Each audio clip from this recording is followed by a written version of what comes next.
a Sunday. Feels so bittersweet, knowing I can leave. You taste like candy. Eat you on a Sunday. I can feel the beat on my heart and peace. 'Cause you taste like candy.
Baby girl, I know you wanna hit it, oh no.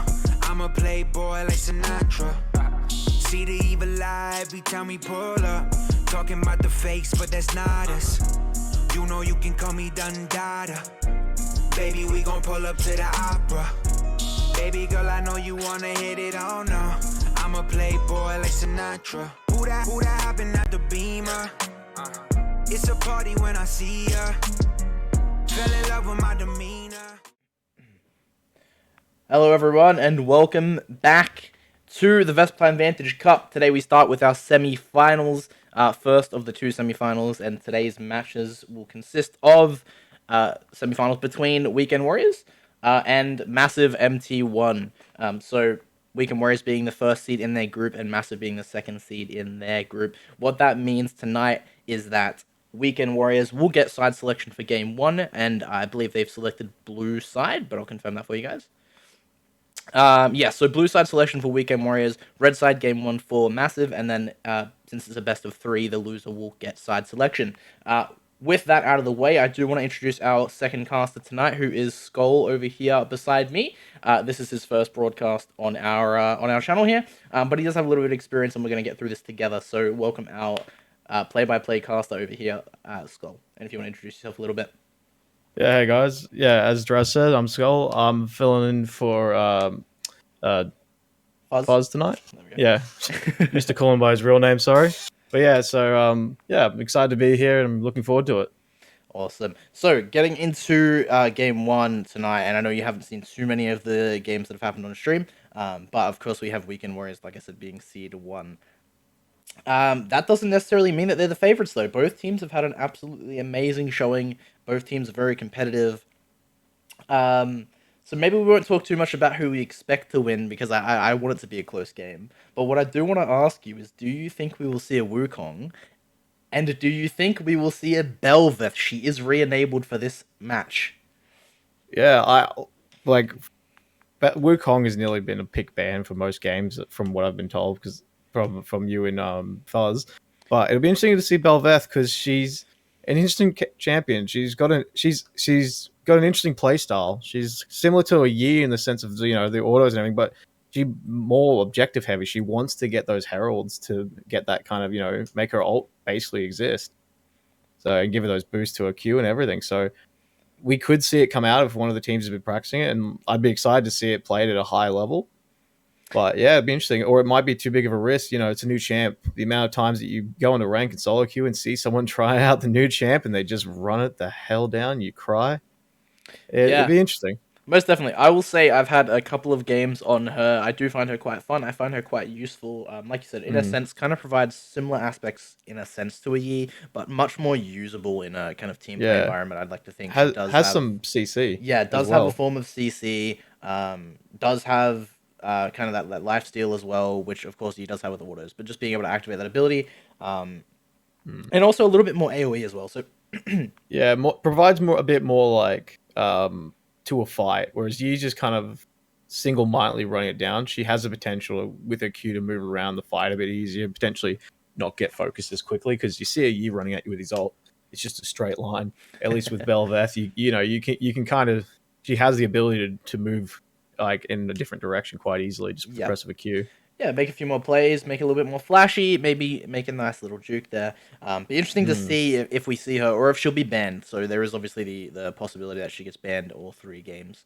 It will be interesting. I kind of hope someone pulls out, because I think it'll be fun to watch. It would be very fun to watch. It'd be fun to watch some high elo gameplay, because I'll say my own gameplay is maybe not the greatest. Yeah. But it'd be nice to learn as well if they do pull that one out on stream. Anyway, or like I said, it might just add to the ban pool, which will take away from one of the other maybe priority bans that they would have had in the previous weeks. Yeah. As for Wukong, though, I agree. Sorry. I agree with the Wukong thing, though. I think we're either going to see it or it's going to get banned, though, because he's just been too strong. Yeah, I will say, I think of the entire broadcast, everything we've had on stream, we've only had one game where he wasn't picked or banned. That happened last week. And I believe that was in the game between... I could be wrong here, but I think it was the game between C9 Krug Academy and Weeknight Warriors. Okay. I don't think it was picked or banned there. That being said, I know for a fact Massive likes to prio this champion in the jungle. He did see some nerfs recently.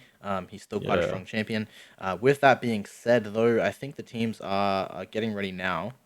So we are going to Yeah. transition over back to an intermission. But we hope you guys enjoy tonight. We will be back very shortly with our champ select.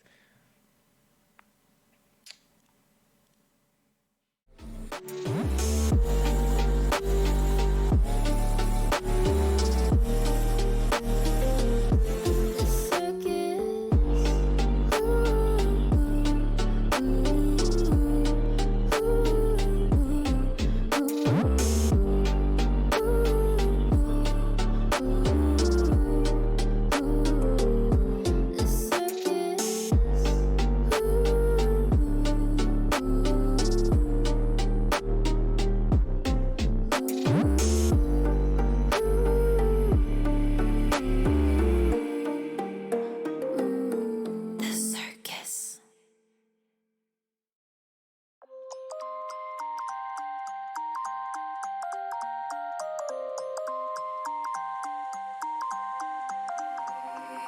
You used to stop this world from spinning.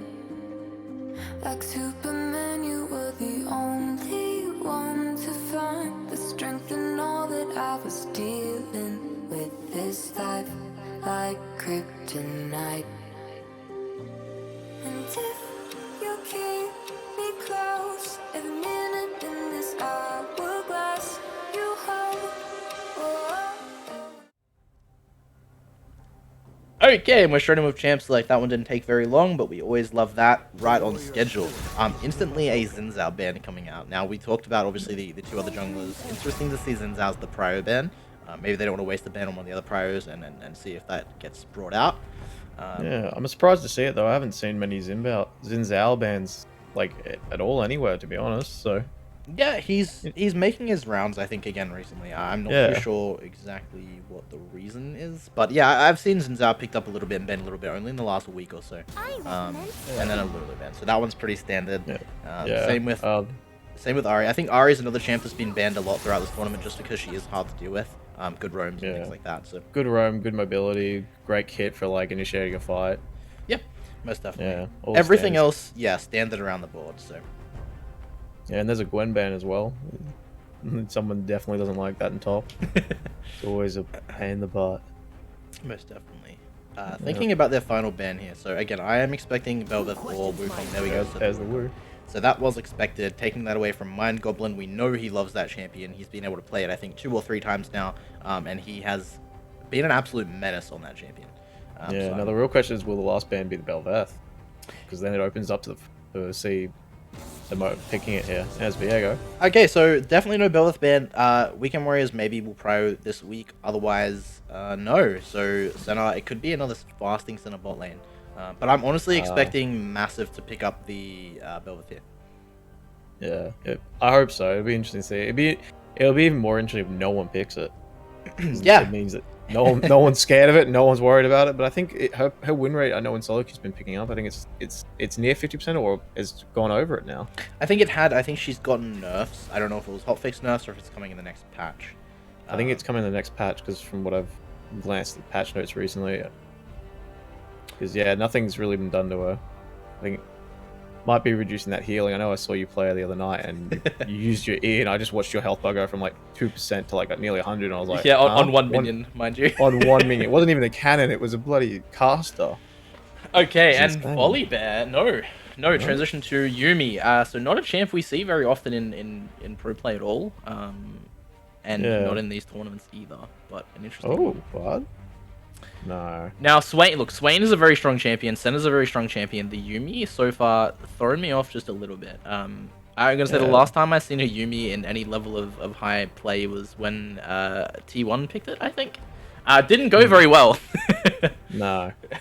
But she's not a bad champ. She, admittedly, depending what level you're playing at, she can be very hit or miss. But like at this level, like you put her on Swain. Swain's already got a ridiculous healing. She provides slows, even more healing, and a root, so he stays in that ult.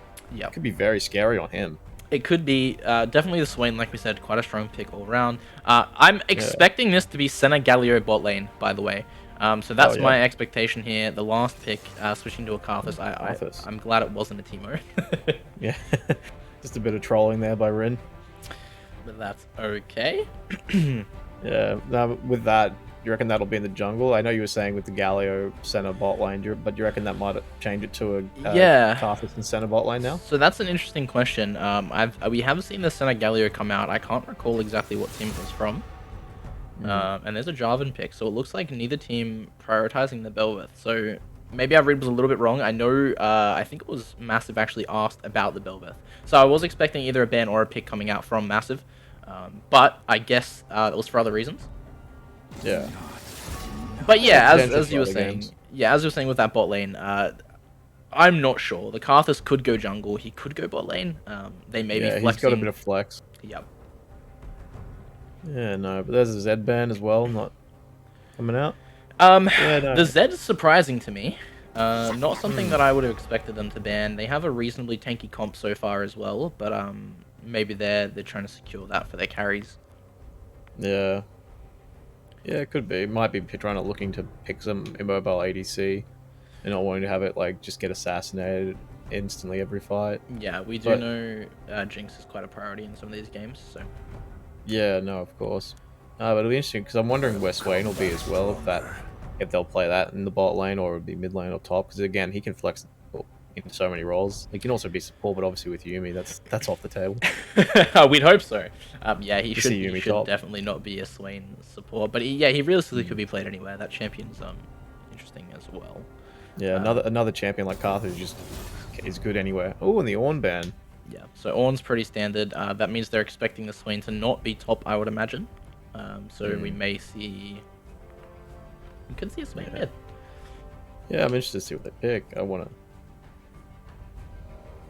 Yeah, no.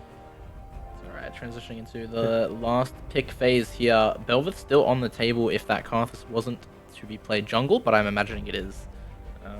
And have we run out the clock here? Okay, that was it does auto lock in, so that may have been unintentional on that Rise pick there. And that's ended in a so something happened there. We do apologize for that one. Give us a moment. We're seeing AD client crash. His client crash. Yeah, that's not too surprising. The client has been a bit funny tonight. It took me about an hour and a half to get into the client. Yeah, that's pretty normal. What's been happening, at least from what I could tell, in the last couple of days in the last couple of hours is I believe it's a Google API issue. We'll transition over to intermission for a short moment just while we wait for the lobby to get started. Actually, he's joined the lobby there. We'll just we'll just let this continue on. All right. So we're going to see some standard stuff. Picks and bans should be the same. Rise was supposed to be Sejuani. And we'll just coast through these and just chill a little bit. Yeah, hopefully they remember everything that they've banned. But yeah, no. It was, even with Discord, I know I had issues with that too. Good fun. Yeah. Everything was down. Yeah, so I'm not too sure if that was the cause of that Google issue with the client crashes there, but yeah, it has been having issues. Discord was down, a lot of websites were down. The league itself, I believe rank queues went down. Yeah, they still are. Yeah. Yeah, no. Yeah, no. Blitzing through it, trying to remember all their picks and bans. There we go, and that should be correct. But yeah, we know what they're picking jungle now. It was Sedge. Yep. Yeah, so Sedge was the jungle pick. So yeah, no Belveth game 1. Yeah, completely fine. Again, based off what I had communicated with them, with the Belveth being enabled and everything like that, I was expecting it to come out maybe at some point. We do still have a potential of another 2 games after this one. But maybe just going for more safer comfort picks for the first game. Yeah. Yeah, it might come out more once one of the teams has a lead and they feel more comfortable with like potentially trying to, branch out and try it. Yep. But yeah, no. But yeah. That's okay. We'll see the final pick coming out here with Jarvan and back into ban phase. So, we've seen the Sejuani there. I got a bit of a question for you. Why Sejuani? We see the Senna, but otherwise it's a Galio and a Karthus, so we're seeing a reasonable amount of AP damage. Yeah, I also realized as well, because they picked Jarvan, like, Sejuani's been interesting. I know Sejuani top for a while had a bit of play, but I haven't seen it for a while, heard anything about it, so... Yeah. Could it it's coming back there? It could be coming back. It's a very interesting comp nonetheless, quite a tanky comp, which also just leads me back to my question earlier on why the Z ban. I don't think the Z's a threat to this team, unless we see our hyper carry coming out at the end, but we'll see what they decide to pick here. Yeah, it is interesting because you're right. The team, obviously bar Yumi, but she sits on someone like is very, very tanky. Like even like Jarvan, if he builds damage, actually, so he's bulky. Well, there's the Camille pick, so that's top lane. Okay, so we can imagine it would be Talon mid, Karthus jungle, Galio center bot lane, and the Camille top. That's my prediction for that. So interesting draft, very flexible. Yeah. Oh, and a Malphite. It's an extremely tanky team coming out here. Yeah, no, I don't know about you, but I feel like they might be lacking a bit of damage. Oh, changing back to Yone. That would make a bit more sense, yes. Yeah, give their team a bit of damage. I think if they went into Yasuo instead. Yeah, there we go. I do like the Yasuo. They've got two knockups. They've got the Sejuani engage. They've got the Jarvan engage. They both count as knockups there. So does Swain's pull from memory, I think. It I believe so, yeah. So on a single target, if we see a roam coming out between Yasuo down to bot lane. Yeah, it gives a bit of synergy. So, yeah, there's a lot of things they can do with that. It's a very interesting comp. We see it's now Swain bot lane. So you were correct on the prediction of Swain possibly being the bot lane. And yeah. It'll be interesting, though, because I think from the team, like with Swain and everyone, I think if Swain or Yasuo get really far behind, I think the team might be in a bit of trouble for damage. Yep. Like, especially if both get behind, like, it could be very interesting to see how it's going to go, because I feel like looking at both teams, like, you look at the other team, you see Talon, Karthus, Camille, and Senna, you just think damage, and, like, while Swain and Yasuo are very strong, the rest of the picks don't really scream out mass damage, so... Yeah, it'll be interesting to see. I definitely agree. The Sejuani pick ended up not being too horrible considering the fact that there's a Camille and a Talon and a Senna, so there's a fair amount of AD damage coming out there. So tankiness going to help out a little bit. But overall, strange picks. Be interesting to see how they play it. But this might be a counter to the Senna Galio bot lane, maybe that they were preparing for after the last couple of games. Yeah, could be. It'll be. I'm looking forward to seeing it. Most definitely. We will transition over to our intermission while we wait for the spectator delay to finish up there. But we'll be back with you guys in game shortly.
We're falling hard to find the answer.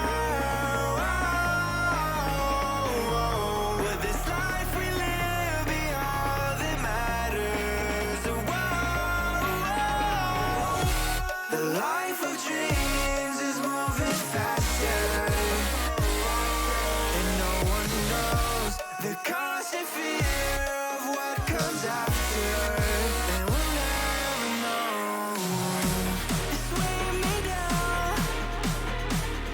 Got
Okay, everyone, welcome back to game one. So here we are. We see the interesting bot lane. So Senna and Galio is something we have seen before. We know it does work. I have seen a lot of Swain bot lane. I haven't seen it with a Yumi. Yeah, neither. I haven't seen much of it either. I've seen a lot of Swain in just either role, Yep. but yeah, not with Yumi. I think it'll work, especially like hitting six. I think that'll be a big like because Swain obviously gets a power boost at six just because of his ult, but like combining the two, Yep. I think it'll be a bit nuts. All right, we But see a yeah, couple of no. wards being placed in the red side jungle just there. So they will have vision on where. Well, not exactly on where Jarvan decides to start, but they'll know kind of when he paths towards his raptors. Trying to gather some info, find out whereabouts everyone is in the map. But no.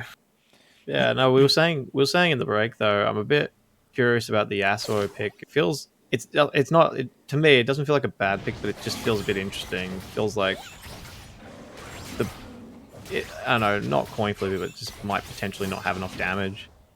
Yeah, I mean, Unless if he gets ahead, yeah, exactly right. If he gets ahead, he's got the damage. Yeah. If not, then it's going to be a bit problematic. That being said, these teams have the knowledge on how to hold games out. So, absolute worst case scenario, they just try and delay it as long as they can. Let him come back online. Another yeah. pick we were talking about was the Sejuani top. So, another interesting one. Look, it's not something that's never been played before. I have seen it myself. They picked it blindly, though, and then we've got Weekend Warriors coming in It with looks the like it's doing Kindle. pretty well in that first bit of trading up there. It definitely is. Will the true damage start to become a problem is the big question. Yeah, I think depending how the early games goes in these first couple levels, I think will really determine how it'll go rather. Because I think if she can get armor early and get get tabbies and all that, might be good. But oh, here we go, fight starting up top, and no, nothing coming of it. That one, that's fine. So we see both junglers still farming up. Of course, we've got Karthus looking for a full clear. Jarvan's decided to skip his Raptors, probably in favor of the ward that was on them. It's passed around now. And It looks like he's starting to head towards mid though. And a little scuffle happening in the top lane again. Jarvan's headed mid. It looks like he's unfortunately unable to secure the gank. Still chasing Talon, but looks like he's backing off now. yeah, so nothing will come of that. Reasonably slow so far since the clear. Jarvan looking for a repeat. Oh, yep. Yasuo gets 200 down. Again, nothing really coming of that gang. Galio now traveling up the river with Karthus slowly behind him. There's wards in the river for both teams. But no, nothing really looks like it's going to come of it. Now, for some reason, the camera seems to really want to stay on this top lane fight here. But there we go, back to mid again. Yeah, just due to little scuffles in the top, I think. That would be the case. We see both junglers as well in the bot side river, so more than likely Karthus is going to look to be just farming up, trying to get his 6 as soon as possible, but he does have to respond to these Jarvan ganks. We can't let Jarvan kind of get ahead, or that'll be a problem for them. Exactly. We do, however, see 28 versus 12 CS coming out from the junglers, level 4 on Karthus, level 3 on Jarvan. So White Goblin going to need to farm up a little bit better, or he's going to fall behind very fast. Yeah, losing a bit of time there with the repeat fail ganks on mid, I think, unfortunately. So Karthus just demolishing his jungle, going, yep, I'm good. And then heading back. And now he seems to be going for Rapt as well. The fight breaking out down here in bot lane, potentially. A lot of damage coming onto the center. Looks like Jarvan's looking to come in. I don't think he's going to be able to get center, but goes in on Galio. Knocks up, damage onto her. Unfortunately, I don't think it's going to result in the kill. Yeah, good damage there, but unfortunately no kill. Yeah, and just with that, Karthus looked to have invaded. Still going for it. Oh, Galio stops the flash from Jarvan there. Looks like the good stun. Oh, first blood. Nice. Will they be able to get center here too? Will they got the stun onto her? She's slow. Yep, and that's the tower shot coming in. Double kill for the Galio. Yeah, so... A bit greedy there by the Jarvan. He unfortunately... I'm not sure if it was predict or just an accident, like a bit of an unfortunate play. The flash gets countered by the Galio's E. Yeah, I mean, diving Galio center, quite a hard one to do. Galio just has so much peel. He can really stop that, especially in the early levels where, Tower's going to do that much damage. And yeah, he just showed that. Double kill coming out. And they didn't really lose any health. They were at no risk, in my opinion, of dying there. They did use double sums on the center, but that's really just, it's not the end of the world for the double kill they've just received. Yeah, I was going to say, price you want to pay, though. Double kill for both sums. Why not? Like, it Yeah. puts you ahead, and like, even if the sum's down, you're going to be ahead in the lane now. It's a bit, yeah, I agree, a bit of a risky play there. Sedge doing a good And Flash coming good in. fight going in. The stun as well from the center. Sorry. They seem to be going in.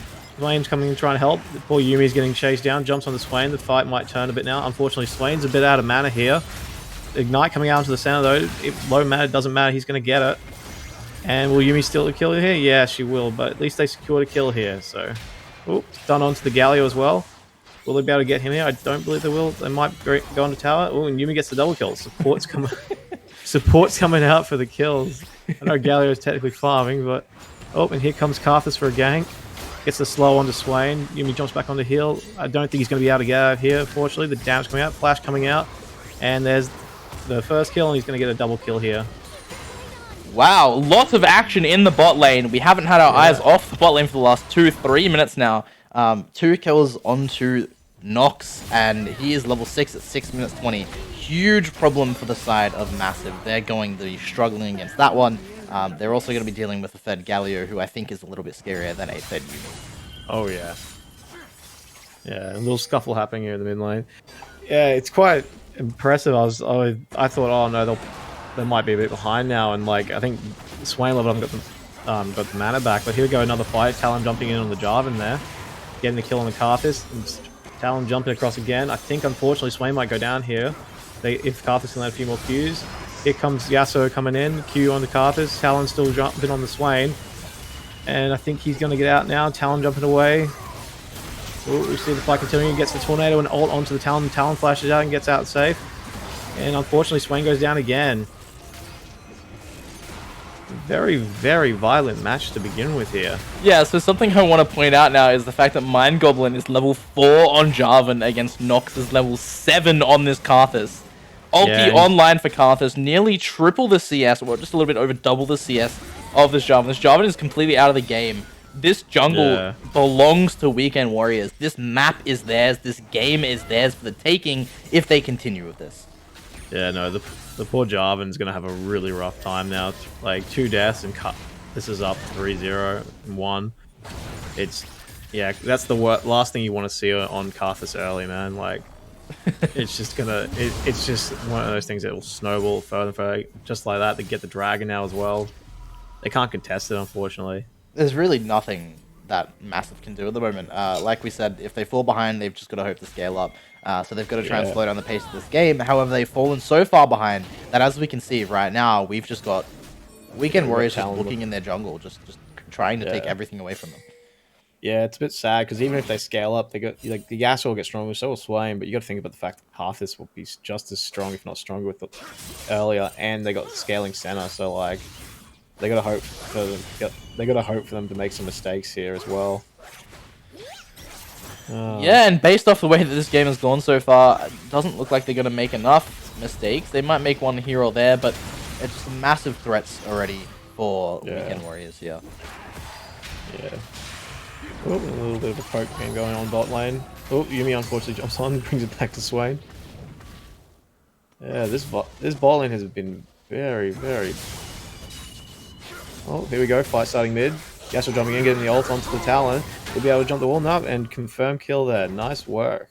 Yeah, so kill goes down to Lassie there. Yasuo picking up 1 kill. That'll help him get the lead that he needs. I don't know if it'll be enough, though. Definitely not yet. It's good to see him get a kill. Oh, here comes the ult out of bot lane, sorry. Yumi and Swain both going in. Swain's new ult having fun, draining all the life out of him. Here comes Karthus ult and Galio ult coming down. It seems to have helped a bit. And the stun goes on to both of them. Q there. Again, they need to get out of Swain's ult, so it turns off. I think, unfortunately, Senna's going to go down here, but will Karthus be able to pick up everyone else? Oop, and we've got to kill top lane as well. Galio gets the sorry, onto him, losing my train of thought. Jesus, so much going on at once. So much going on every side of the map. Oh, the taunt, sorry. I was trying to say taunt, and you said stun. That being said, I think Gold equalized just a little bit after that play, so Massive Way would pick up a kill on the bot lane and in the top lane, obviously still losing 2. And then Lassie looking for another one, but I don't think he's going to get it. Yeah.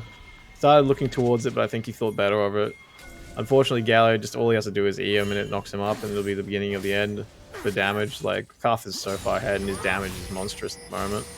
Yeah, most definitely. There's single target crit. He might be caught out here though. Yeah, this would be a good shutdown. They can get him. Yumi's getting chunked out, jumps on finally. Looks like a free kill. We'll go to Yasuo or Swain. Swain gets the kill. Nice. And that's probably a big bit of gold to Swain now. It'd be really helpful for the bot lane. Try and equalize it a bit down there. Yeah, so we're looking at nearly 800, 900 gold in Swain's pocket after that one. It was a shutdown. Swain picked up 1 kill in the last fight, picked up another kill there. He'll be a force to be reckoned with now, so that might put them a little bit more kind of on the playing field, I guess. Yeah, try and even it out a bit, at least for bot lane. It's interesting though, in that last fight with Swain, like how much people or rather like Senna and Galio stayed in his ult. Like I know Yumi turned it on, but usually the best thing to do is try and extricate yourself from that fight, let it turn off, and then re-engage. Yeah, no. We do see rotations already coming in, so 11 minutes. We have both of the bot laners in the mid lane. We have top lane in the bot lane and mid lane in the top lane. So rotations all around the map here, pretty standard, maybe a little bit earlier than expected, but it does make sense given the state of the game at the moment. Yeah, no, and with the kill up top, do we know who got that? It was such a quick glance.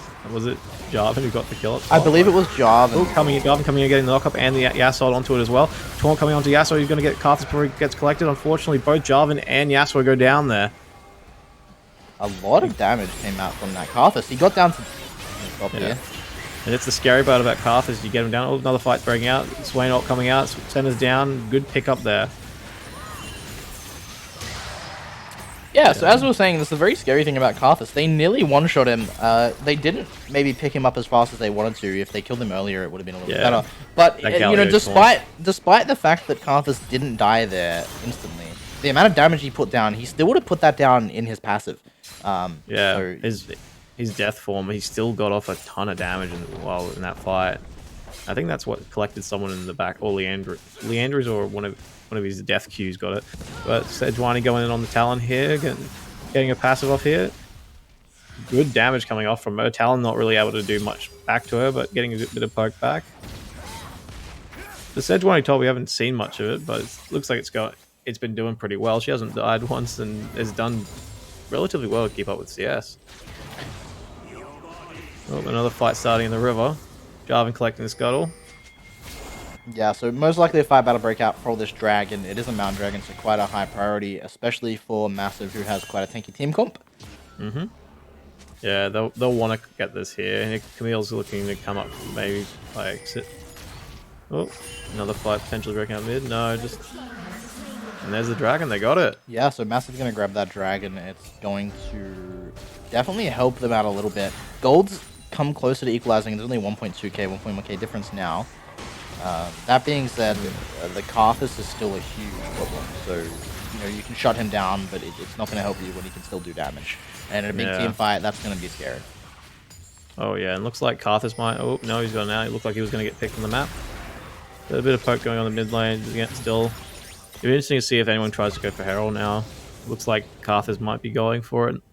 Yeah, I think he is. But yeah, no response there. To stop it. Zed going back top. Yeah. Yeah, no. Yeah, looking at the map, there's a lot of red wards up. Karthus collects the Herald. Garvin's going to look to throw in on him, and it looks like they're going to collapse here and get a free kill on both him. Yeah, there we go. So kill on Karthus, still a lot of damage coming down. I mean, as to be expected, which is, you know, kind of what we expect to see. They're getting caught out again, unfortunately. He seems to be... Yeah, he got the Herald for it, but, like, caught out again. No friends around to kind of, like, give him a bit of support and protect him while leaving it. Yeah, putting himself in a strange position. We do have Sejuani trying to match the Talon up there while Yasuo and Camilla in the bot lane. And not doing too bad. Yeah, so the big problem here is going to be in my opinion, the amount of engage that both teams have is quite high. That being said, the damage that you'll suffer if you engage onto Weekend Warriors is going to be scary. You've got the, you know, kind of the disengage or the re-engage, I guess we'll call it, of the Galio, just being able to counter any kind of engage that comes out, and just the damage that's going to come down from both the center and the back line and the Karthus in the middle of the fight is going to be extremely scary. Yeah, and no matter how quick they kill him, he's still going to be dropping that damage, obviously. Like, they drop him early, but the fight continues and he's in the middle of it. Yeah. He's still So- part of it. At least for the first 6 seconds. It's going to be very hard for them to kind of do that. If they do get a nice Yasuo engage, I mean, it could go either way, but I still think it's going to be extremely scary for Massive here.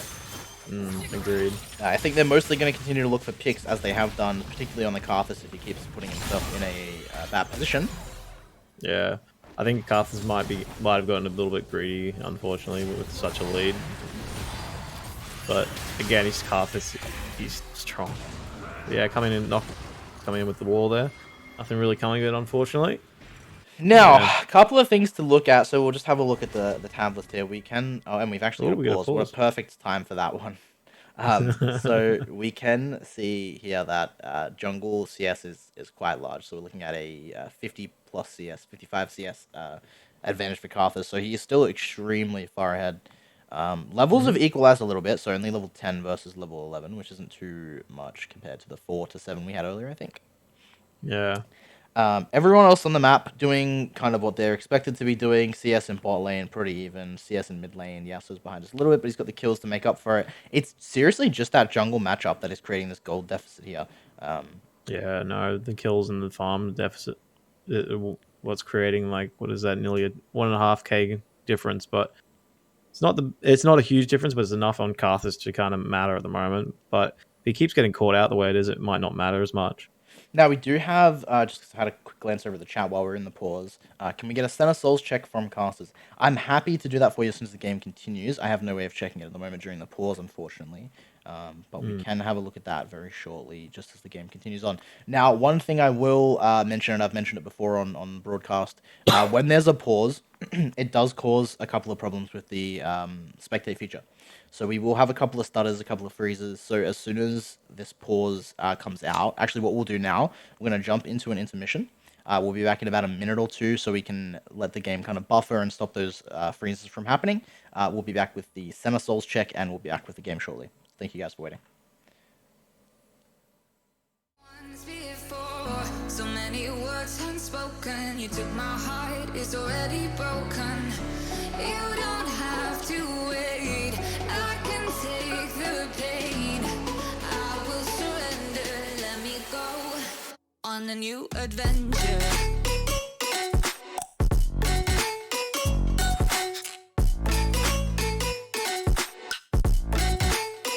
On a new adventure.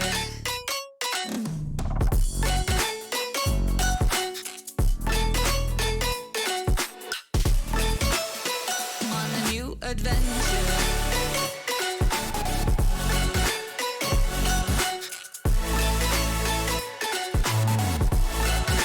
On a new adventure.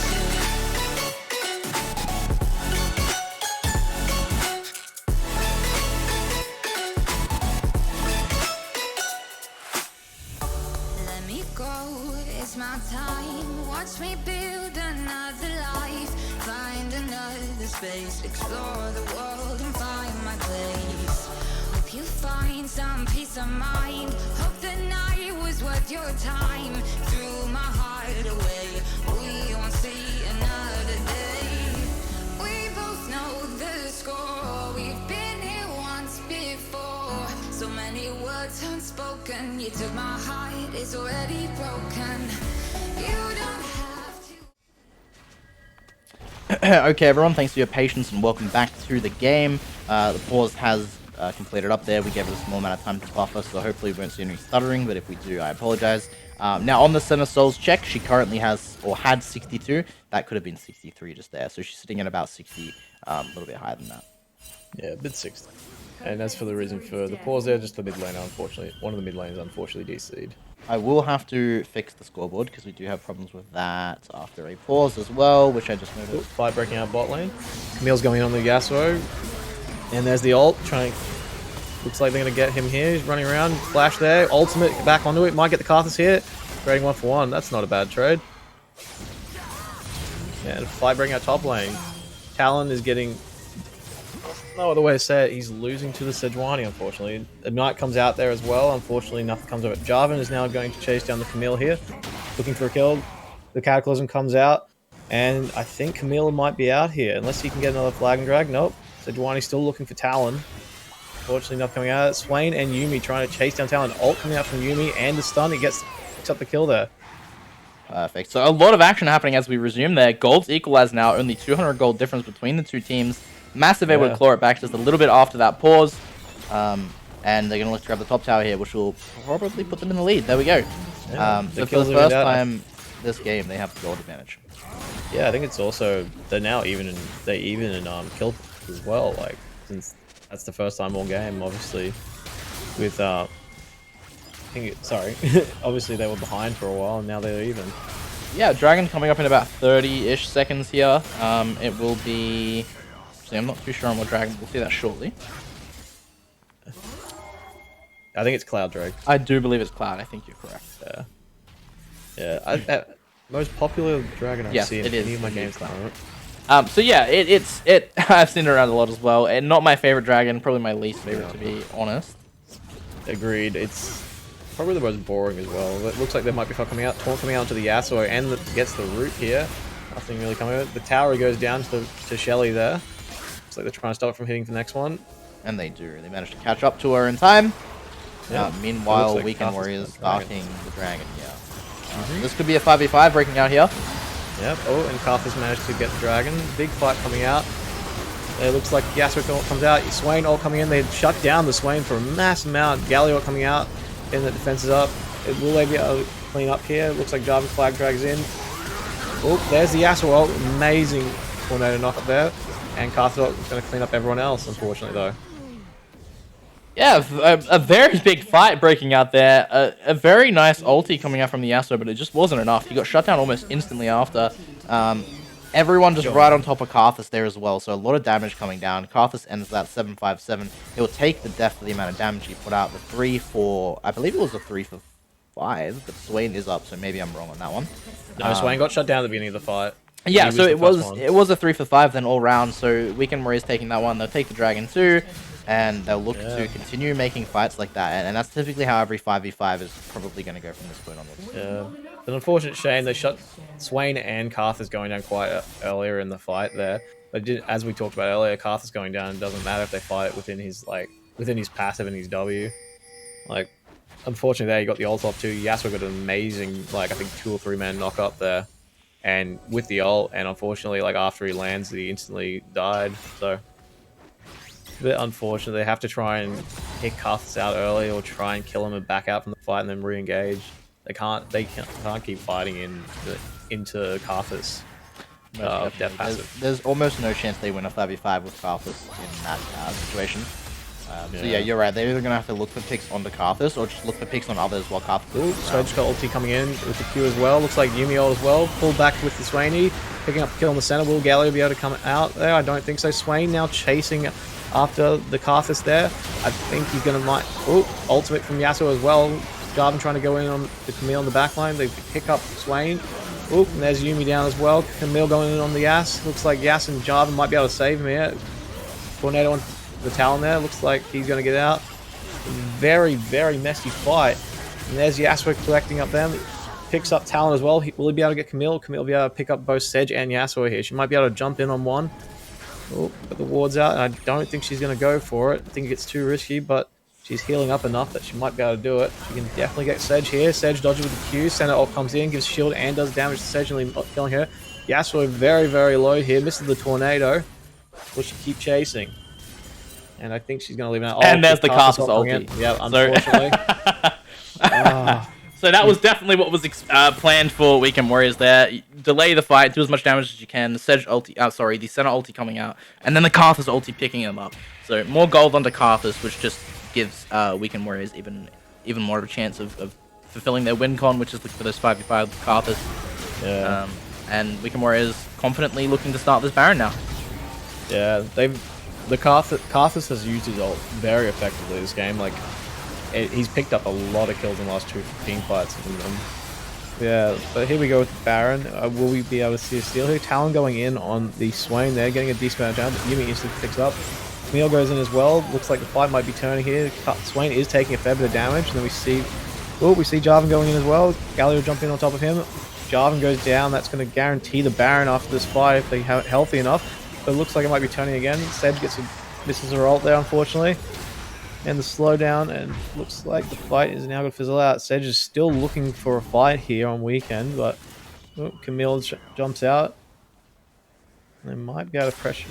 I think they are going to be safe here. So they do still have the cards that's coming from base. There's a lot of damage to worry about. They have Galio to with counter engage and yeah. So that was a very interesting fight. I'm not sure how many kills were traded for how many kills there, but in the end of the day, Weekend Warrior is currently 4.5k up, and they have the Baron.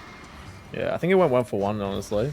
I think Jarvan went in on everyone else coming out of the Baron pit, while I think I can't remember who it was.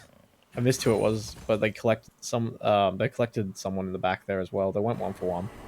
But they also, I didn't realize that they also managed to collect up Baron as well in the middle of that fight, or towards the end. Yeah, so it looked like to me Carthus stayed in the pit. He does have his single target Q, so would be doing a lot of damage. I am going to wait till we see the center on the screen, because I do know everyone wants another soul check, so we'll get that as soon as we can. Just give us a moment on that one. But yeah, Prodigy about to start popping off. Looks like he's going to pick up a free kill here. The ult comes out from Talon trying to run away. It looks like he gets the ult off from Yasuo. He's low. Oh, and there's the flash EQ. And the free kill for Yasuo there. And here goes another big fight. Looks like Carthus is about to go on. Again, getting off massive amounts of damage. Breaks up the Sedge. Cataclysm on top of him. Oh, no. Jeez. That Carthus, I thought he had died in the middle of that fight. He's still alive. So he managed to survive. Senna currently sitting on 85 souls, just to let everyone know there as well. So 85 souls, has the Rage Blade now. Currently sitting at 2,515, but that's a lot of assist, a lot of gold as well for a funneling Senna. Is Jarvan going to look to try and steal this? He's going to flag him. He does, and he gets the steal! Dragon gets the steal. Will it be... Yeah, that was what I was going to say. Will it result in everyone's deaths in the process, though? And it looks like it is. Swain's also going to go down here. The E coming out from Galio. There's the Zonya's trying to heal up a bit while it's doing it. Going to get taunted and is collected. It's unfortunate. It's a good steal, but it unfortunately led to just deaths. And unfortunately with Baron, that'll probably be a tower or two. Yeah, I don't think that was necessarily worth it. We talked about how not as high priority Cloud Dragon should be compared to other dragons. It wasn't Soul Point, it wasn't Soul. There was really probably no reason for them to trade so many lives for that dragon, and they probably would have been better off just giving that one, in my opinion, at least based on the position that they were in. Yeah, I could possibly have understood it a bit more if it was like, say, Mountain, but like, again, because we said the team's a bit tankier, but in that position, I feel like they're just giving away free gold and taking themselves off the map, allowing them to get free towers. So yeah, a bit unfortunate. It was a good steal, but unfortunately more negatives came out of it. But here comes Flag Dragon Jarvan. Unfortunately, the Invis doesn't allow for the Yasuo ult to follow up, and I think Talon's gonna just jump on out of there. Yeah, so exactly as, I mean, kind of as we expected based on what we saw earlier, the Carthus is just a huge problem. The center scaling up into the game, the rest of the team kind of just there to support. I think Talon probably, I mean, and this is no discredit to Talon, probably the weakest link here, doesn't really provide a whole lot to the team based on what everyone else does. But he can still try and go in and kind of burst down. There's Sedge going in with a Q, still gets taunted and rooted. It looks like Talon's going to come from the back line. Swain trying to go on that center. Looks like Yasuo gets the ult and the Carthus aiming him, trying to get him out of the fight early. There's Cataclysm into that, locks them into the Carthus now as well. There's the ult from him from Carthus. And it looks like, yeah, unfortunately, just another team fight going to weekend. Yeah, so as expected, Carthus got shot down quite early in that fight, but it doesn't matter. Ooh, and here's a fight, Talon trying to find Swain and Yumi. I feel like he's going a bit hard for them here. He's going to jump back over the wall.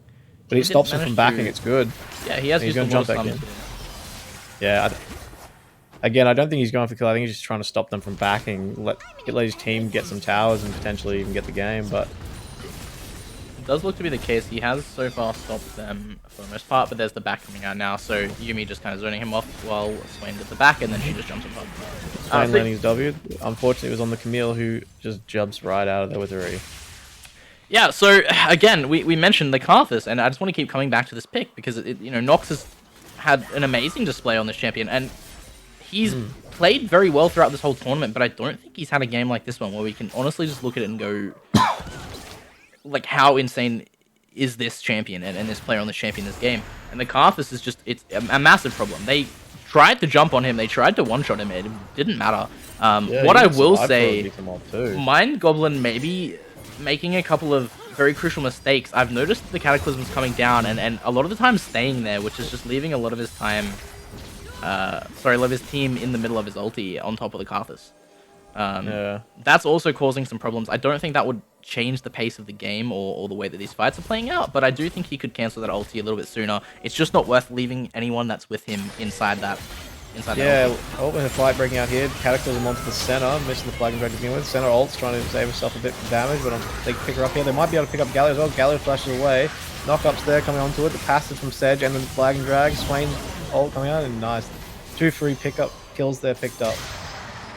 Yeah, and that's giving them about close to 2k gold in their pocket, I believe. They were 9k I think behind. Baron's almost back up as well, so yeah, this might be a free Baron for them. Might get them, like, potentially a bit of momentum back into this game. But here comes Something Karthus to notice, yeah, Karthus is still alive and he's able to... Yeah. And while they killed Senna and Galio, I feel like they might... and there's pull there from... Yasuo going in, dashing in. There's flag and drag. We see another ult coming in. There's the ultimate from Karthus. Well, how many will collect here? That's one. Will Leandris collect the others? I think it... Like the Sedge there. And then there goes the Yumi. And that should be game. That should be, yeah. Yeah, so that was a 3v5. I want that to be clear. A 3v5 and the only one who fell with Karthus. Yeah. What an insane play all round. An insane shit. There's nothing that can really be said. I mean, at this point, all he has to do is just stand there and hit them, but... He doesn't even need to live in the fight. Like, unfortunately, I was going to agree with you on this point.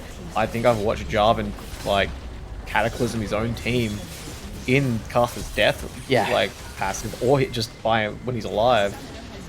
It's been a bit nuts. It's unfortunate, but definitely unfortunate. We are going to transition over to cams in just a second, so if you want to get that one sorted out while we talk about a couple of things there before we transition to game 2. So.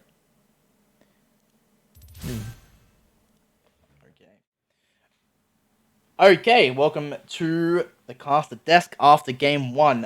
What an interesting display. So Weekend Warriors picking up the win on that one, 1-0 at the moment. It is a best of 3, so that means that they could take it away in the next game, or we could be seeing it go to game 3.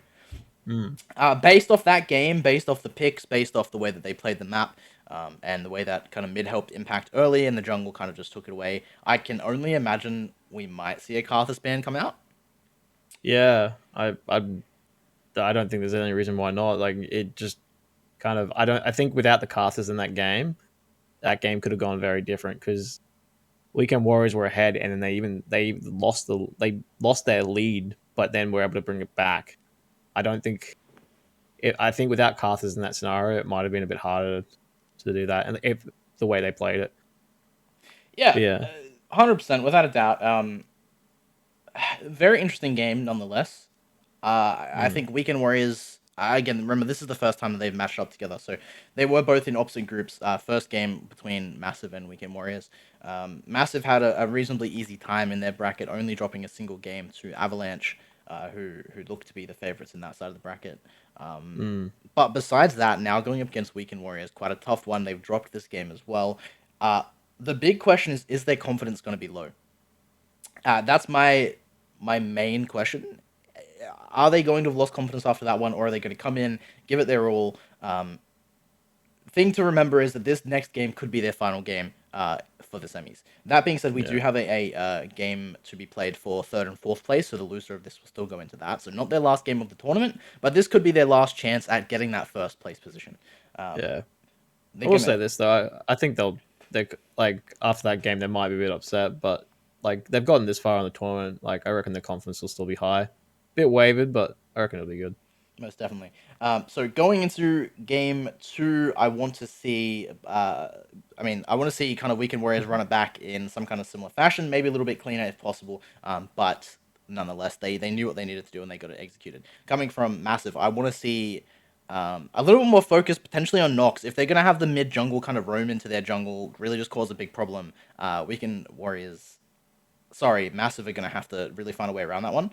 I'm sure they'll be able to sort that out, just, through comms and discussion at the moment. They'll maybe change up their draft, they'll change up their play style, but we will jump over to our intermission and we will get into game 2 shortly. So, Hope everyone enjoyed game 1, but we'll be back soon.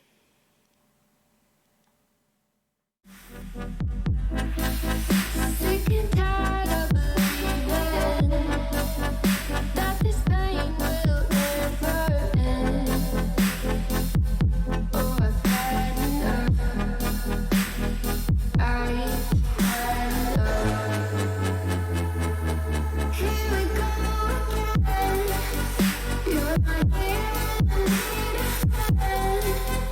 You're the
I know that you're afraid. It feels like every day things are slipping away. You're slipping away, and you think back to a time that you were lost. Thoughts disorganized, can't seem to dry your eyes, and chaos is collapsing from your mind. And you say that you're fine, but now you're out of time. Out of time. You're out of time. You're out of time. And now you're out of time. Ooh.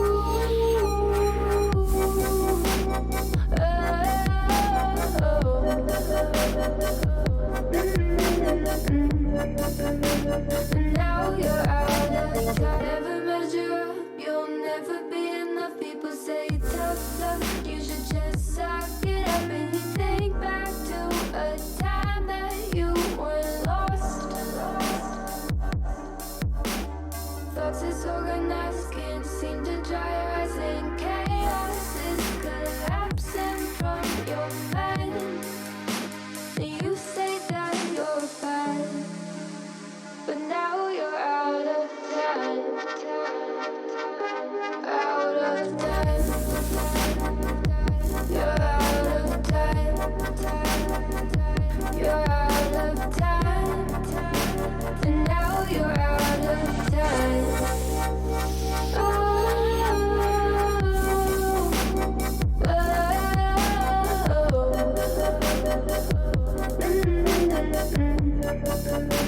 And now you're out of time.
Alright, welcome back to game 2. This time round, actually, sorry, give me a moment while I edit this one. But we do have reversed sides. What song is this? Someone asked for that song, just to let you know. It's called Take Me by...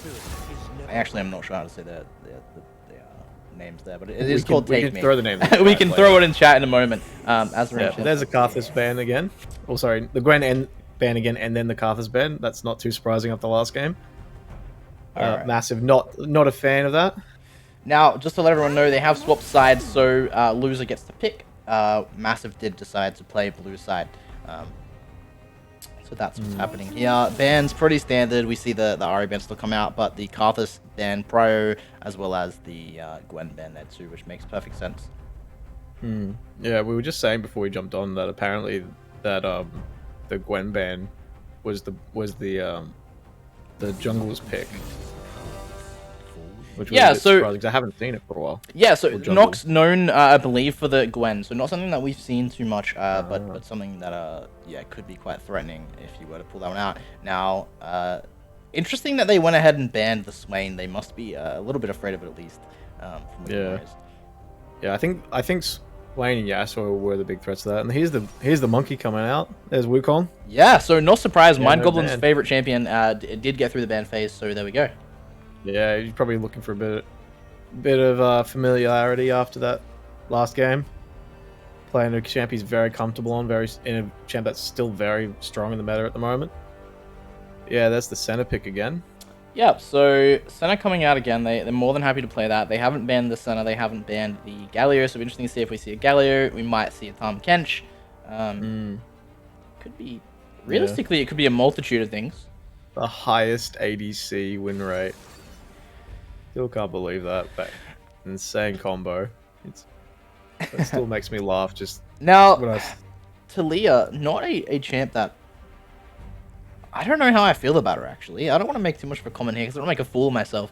I think she's very powerful, but I don't like her at all.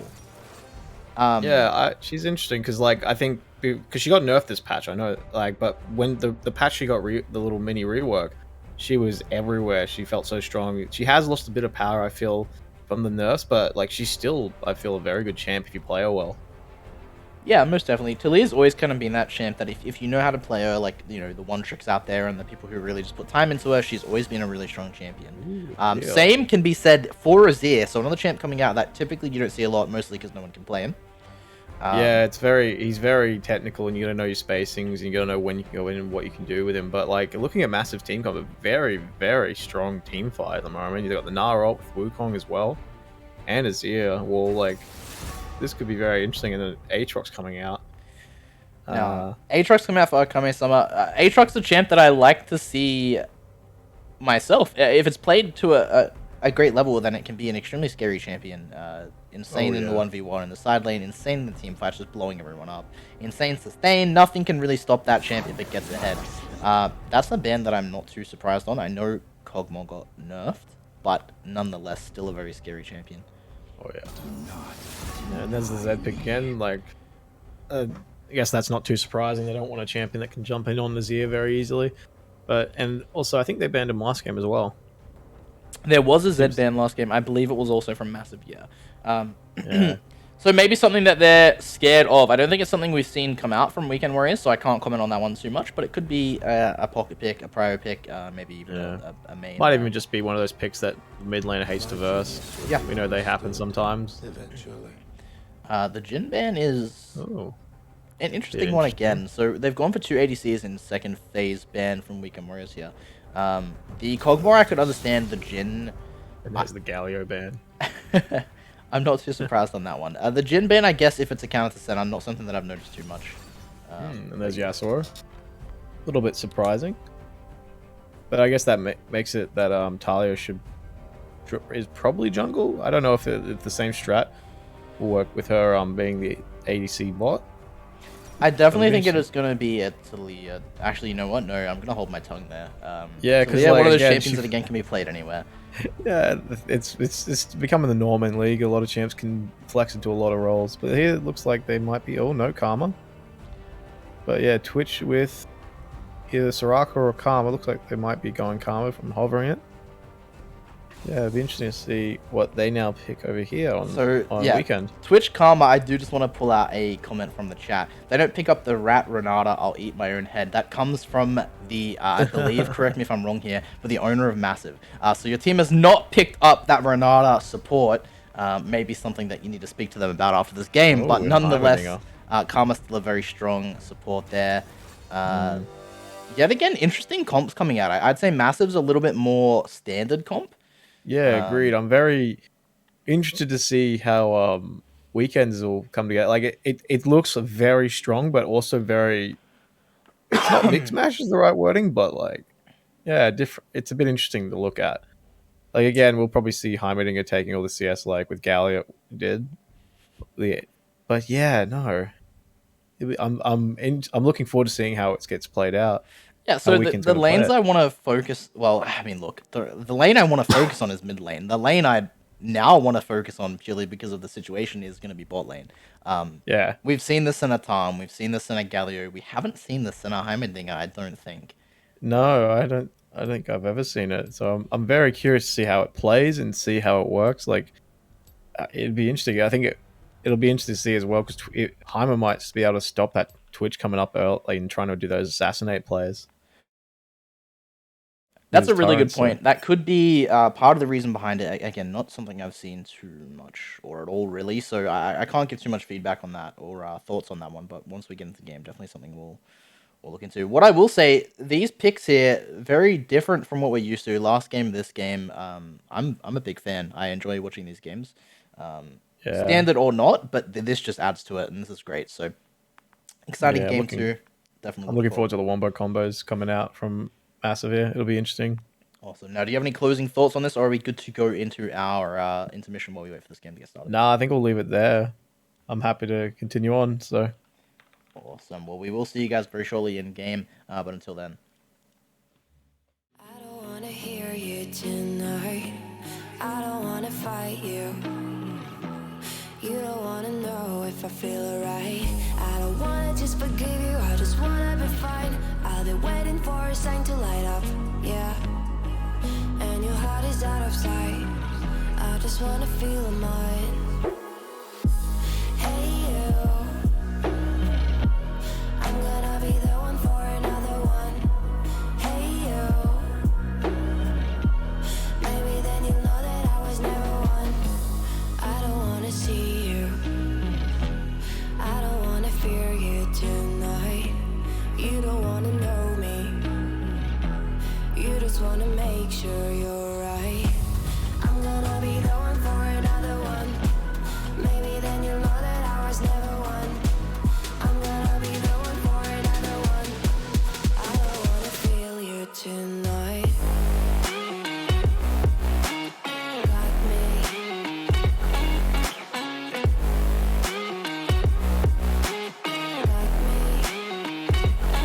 Can I hear you? Got me.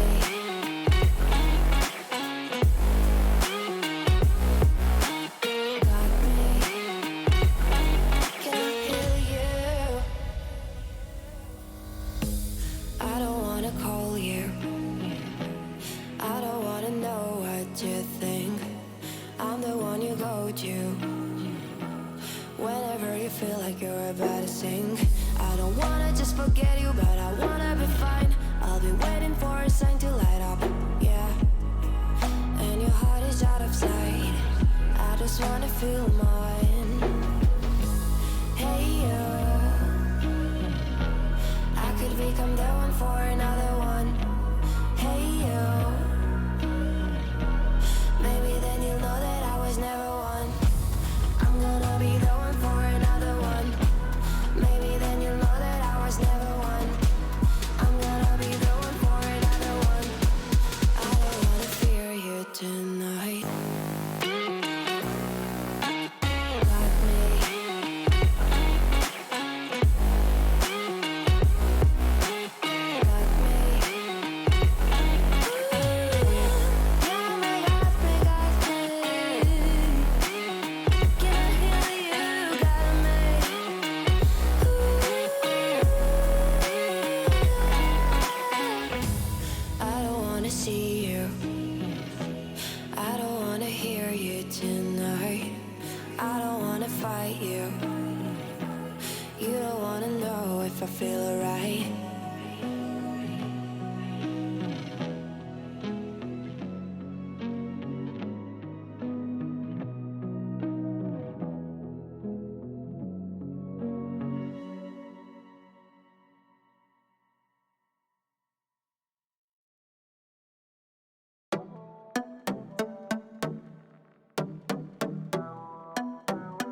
Hello everyone and welcome back to game 2. I've just noticed we've got a small bug on the tab list there, so let me try and fix that one for you guys. And there we go. So all sorted. Now we just see some pinging at the very start coming down from Weekend Warriors in the bot lane, but it looks like whatever they attempted to set up has already been caught out. Yeah, no, so Heimer trying to get down his turrets a bit early by the looks of it. Little kerfuffle in the bot lane, but yeah. Ward being placed on Weekend Warriors blue buff there by, I think, by Twitch. Yep, so by Twitch there. Also, ward being placed on the red buff by Pirate Pat in the top. So they will have complete vision on pretty much whatever pathing Nox decides to take. That might be the difference between last game and this game. So, of course, we knew Nox really popped off and kind of took the game away last game. But with this insight, maybe they'll be able to use their advantage and stop something like that from happening. Yeah, might be able to get an earlier lead, which I think he'll be aiming for on Wukong, unlike last game, unfortunately. Yeah, no, but we were talking about it before on the break, but we were talking about unorthodox versus like kind of a more like standard team. Like, what are your thoughts on this so far? Like, what team you reckon has like the best chance and when? Yeah, really good question. So we'll start with Massive over here. Going with their picks, Pirate Pat on Gnar, I know something that I believe is reasonably comfortable with, plays the champion quite a bit. Mind Goblin, something we've seen him excel on is the Wukong, so, he's on somewhat of a comfort pick as well, and something he's had a lot of success on. I think we've even seen the Azir come out from Lysair. Bot lane would be the only thing that's new for Massive, at least in this tournament, and actually we might have even seen a Karma come out for a 7-hour nap. So, minus the Twitch, reasonably normal picks for them, and something they're going to be a bit more comfortable on versus maybe what they had picked up last game. I would say, more than likely, they have the advantage just based off comfort. Without a doubt, Weekend Warriors know what they're doing as well.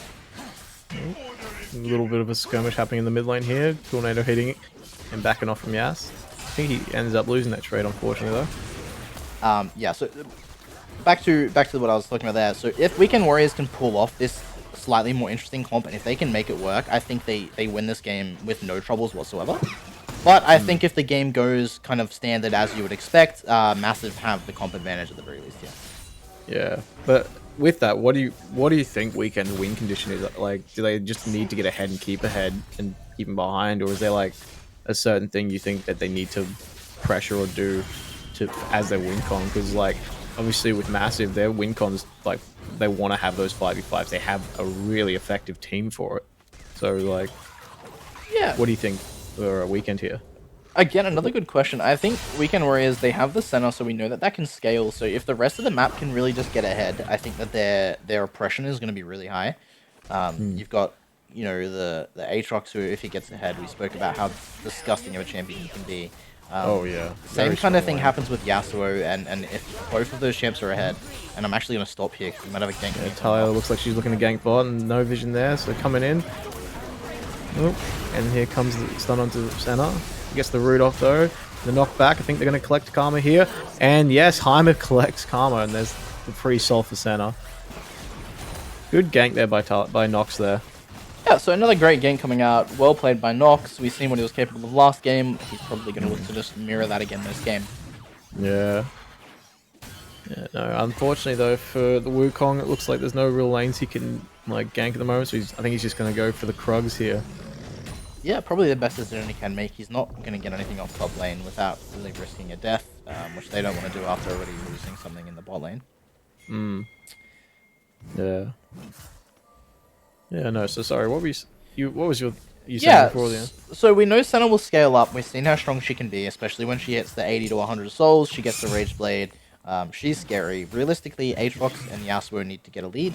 And then, at least this is, again, the bot lane's an interesting one, but from what I can see here, Aatrox and Yasuo are going to need a lead, and you'll kind of have, I would imagine, Nox to kind of support them in a sense, with the knock-up, with stopping, like, Wukong from getting in with the, sorry, I'm not sure on the ability name, but just to stop the dashes with Lilia. That'd be my expectation, having your mid and your top lane be the kind of carries here, winning their lane.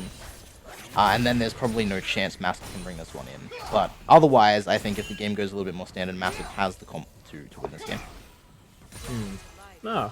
Good. Yeah, no. It'll be interesting to see. I'm looking forward to seeing how they deal with if they're forced into a 5v5 fight and seeing what will happen if they can get ahead. It looks like Karma's coming mid, trying to get the stun off onto Yas there. Sorry, the root. Yas chucks in the wind wall. Looks like Nox trying to come in for a counting egg. Yas. Looks like it's kind of a bit of an awkward fight here. Yas looked like he wanted to go forward, but it backed off a second. Nox didn't follow up with him. So a bit interesting there in the mid lane with the Karma roaming up. Yeah, Yas lost a little bit, maybe too much health to make that play happen. He wanted to look for something, but he knew he had to back up, and Nox was aware of that too. Yeah. Talia looking blood again, but I think Karma's out safe and sound. Yeah. So far, a bit of a slower game, I think we can Most definitely. Say. We had double kills in the bot lane both sides, I think, within the first, like, In the first 8 minutes? it was in the first 5 minutes, and both on the support, so It was yeah, something very ridiculous, yeah. Nox picking up the Krogs up here as well. Karma gonna spot him out, and Wukong is here, Yeah, so Nox might get might himself be caught up. Yeah, still gets the stun off. Wukong's going to jump over the wall, gets stunned by the Talia. I think this is... Oh, and nice. And they pop the heal, and he still dies. Yeah, no, the Twitch poison getting him there. Always going to love Twitch. One of my least favorite champs to verse because of his poison. Especially you get the sneaky AP ones. But he looks like from his build he's going to be going standard, which should be good. Yeah, so, yeah, mostly looking like a standard comp. Something I want to point out here is that is exactly what Massive need to do. They need to deny Nox on this Talia. If Talia, like I said, can't be there to support the Yasuo, can't really be there to support the rest of his team, and if he doesn't get a lead himself, then there's going to be a huge problem, really, for Weekend Warriors. I don't see their lanes winning on their own. They're going to need to play it together, they're going to need to play it right, because they're not going to beat the comp that Massive has otherwise. Yeah, and just quickly, unfortunately, the Heimer Torrent giving away their position there in the bot lane. Looks like, again, Wukong looking for the engage, gets stunned by the Talia procs, and misses his ult. He's going to go back on the Yasuo, gets the knock up again. I think Yasuo's out here with his E. Unfortunately, yeah, ult's coming out there.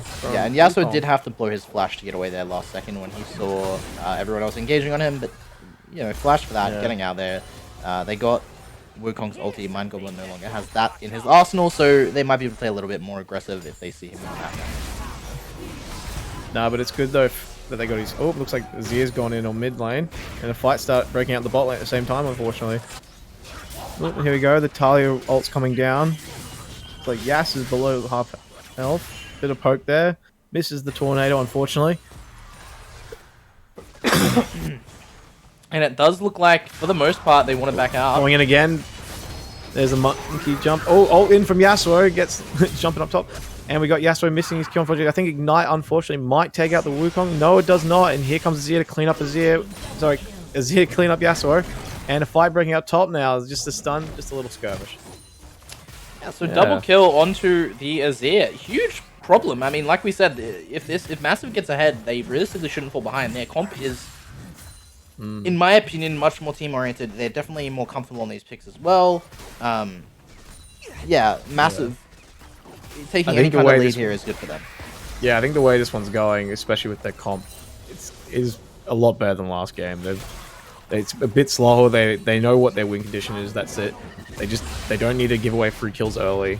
They want to play like that kind of standardized lanes, get kills where they can, but don't overdo it, so to speak.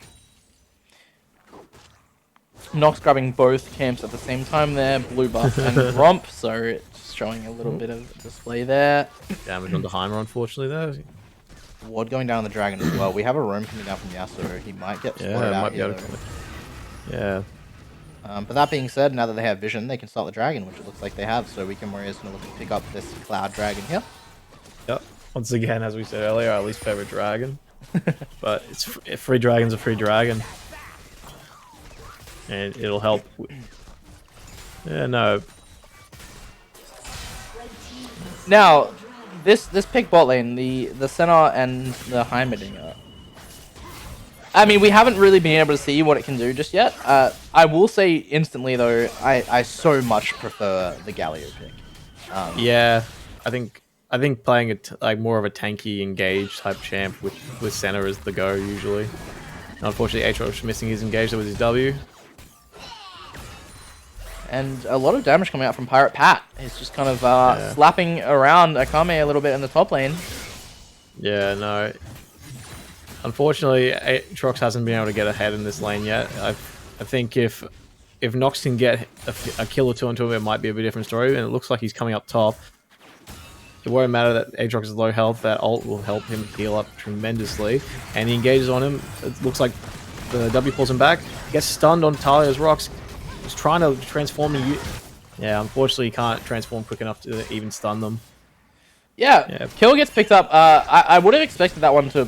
I mean, I guess Nox doesn't want to fall too far behind, but I would have expected that one to probably drop onto Aatrox. Breaking out here, potentially, trying to fight over Herald. Talia lanes down the rocks. Wukong's going with the ult. Good ult there, followed up by Azir. Knocking him away from them, though, unfortunately. But maybe it's just to get the Herald. Unfortunately, weak, and it looks like they have to back out of that fight. So Yeah, still free rather Herald. slow. Free Herald for Massive. There we go. So yeah, free Herald trading for the Dragon. So I mean, they're both kind of even on objectives in that sense. But again, a much slower game than last time. We had well more kills than this at 5-6 minutes in the last game. Yeah, but I think this just plays into Massive's advantage. Ooh, They looks like- want to slowly scale it out. Up in the back there. Oh, and there's the Herald mid. Get a good charge, get some plating down, and most of the tower's health. Yeah. Sorry, you were saying before? Sorry. Yeah, it just plays into, in my opinion, what Massive's win con probably should be here. They want a standardized game. I'm sure they probably would have preferred a few more kills than this, but they're just taking the reasonably calculated and safe fights. Yeah, well, it looks like Nah jumps in with the ult, gets this, misses the stun. Unfortunately, Aatrox gets a bit of damage off there. Unfortunately, bit of a dud ult there from Nah. Pirate Pat getting a bit impatient, I think. Quite possibly. He definitely wants to get ahead. Like we said, we don't want to. And it looks like the bot lane's now getting ganked from mid and from jungle. Unfortunately, oh, that lands the knock up, and nice work from Nox there, getting the knock up onto the rat there. I thought he missed Twitch, honestly. No, yeah. What happened there was the knock up, yeah, from Nox, and then Yasuo instantly ulting in. Very well played by both of them, and good. It looks like they're still looking for Karma though. They might get her here. Yeah, and there goes the rocks. Knock back, misses. Unfortunately, gets the root onto Nox.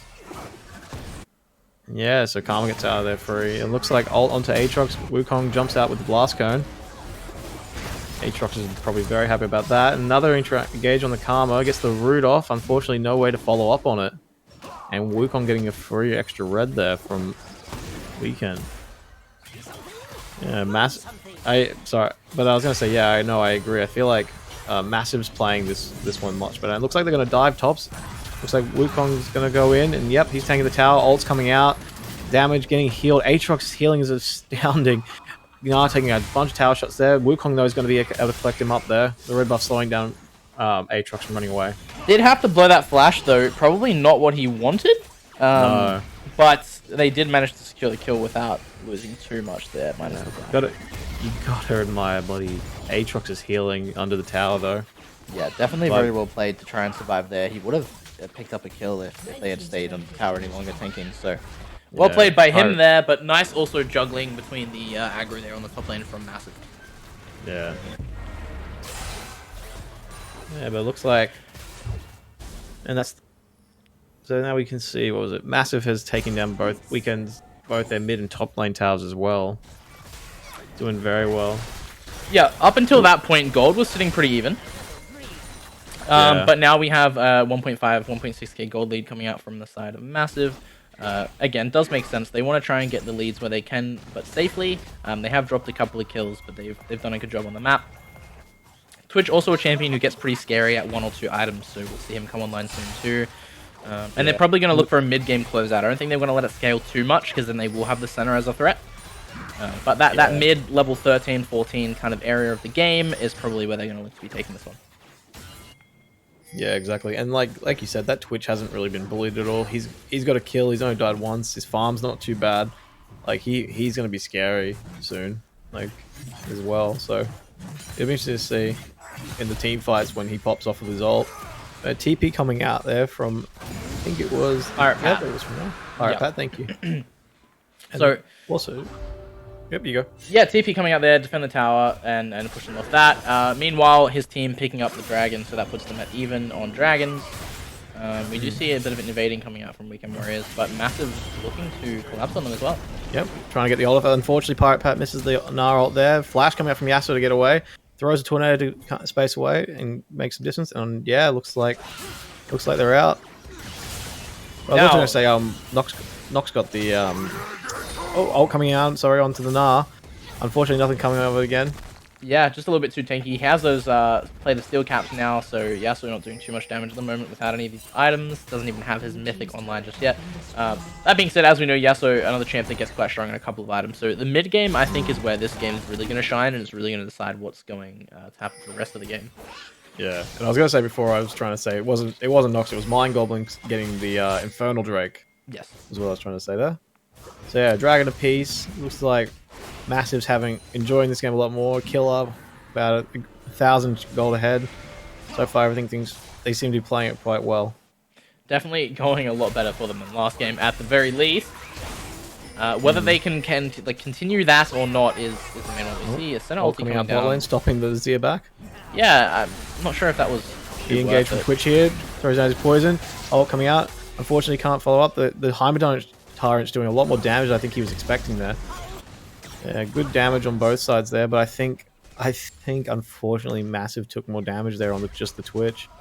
Yeah, maybe that's where that Heimerdinger really just kind of comes out. Like you did mention, stopping Twitch from going in, he did take a lot more damage than he probably wanted there, and that could continue to be a problem for him coming into the mid to late game if Heimerdinger can continue to play some correctly. Yeah, Karma trying to run up here, start a fight for Wukong to jump in as well. It looks like Karma might be in a bit of trouble there. Nope, and she gets out with a shield. A bit of burn damage from the Leandries look like we might have taken her up, but thankfully for Karma, she has her shields.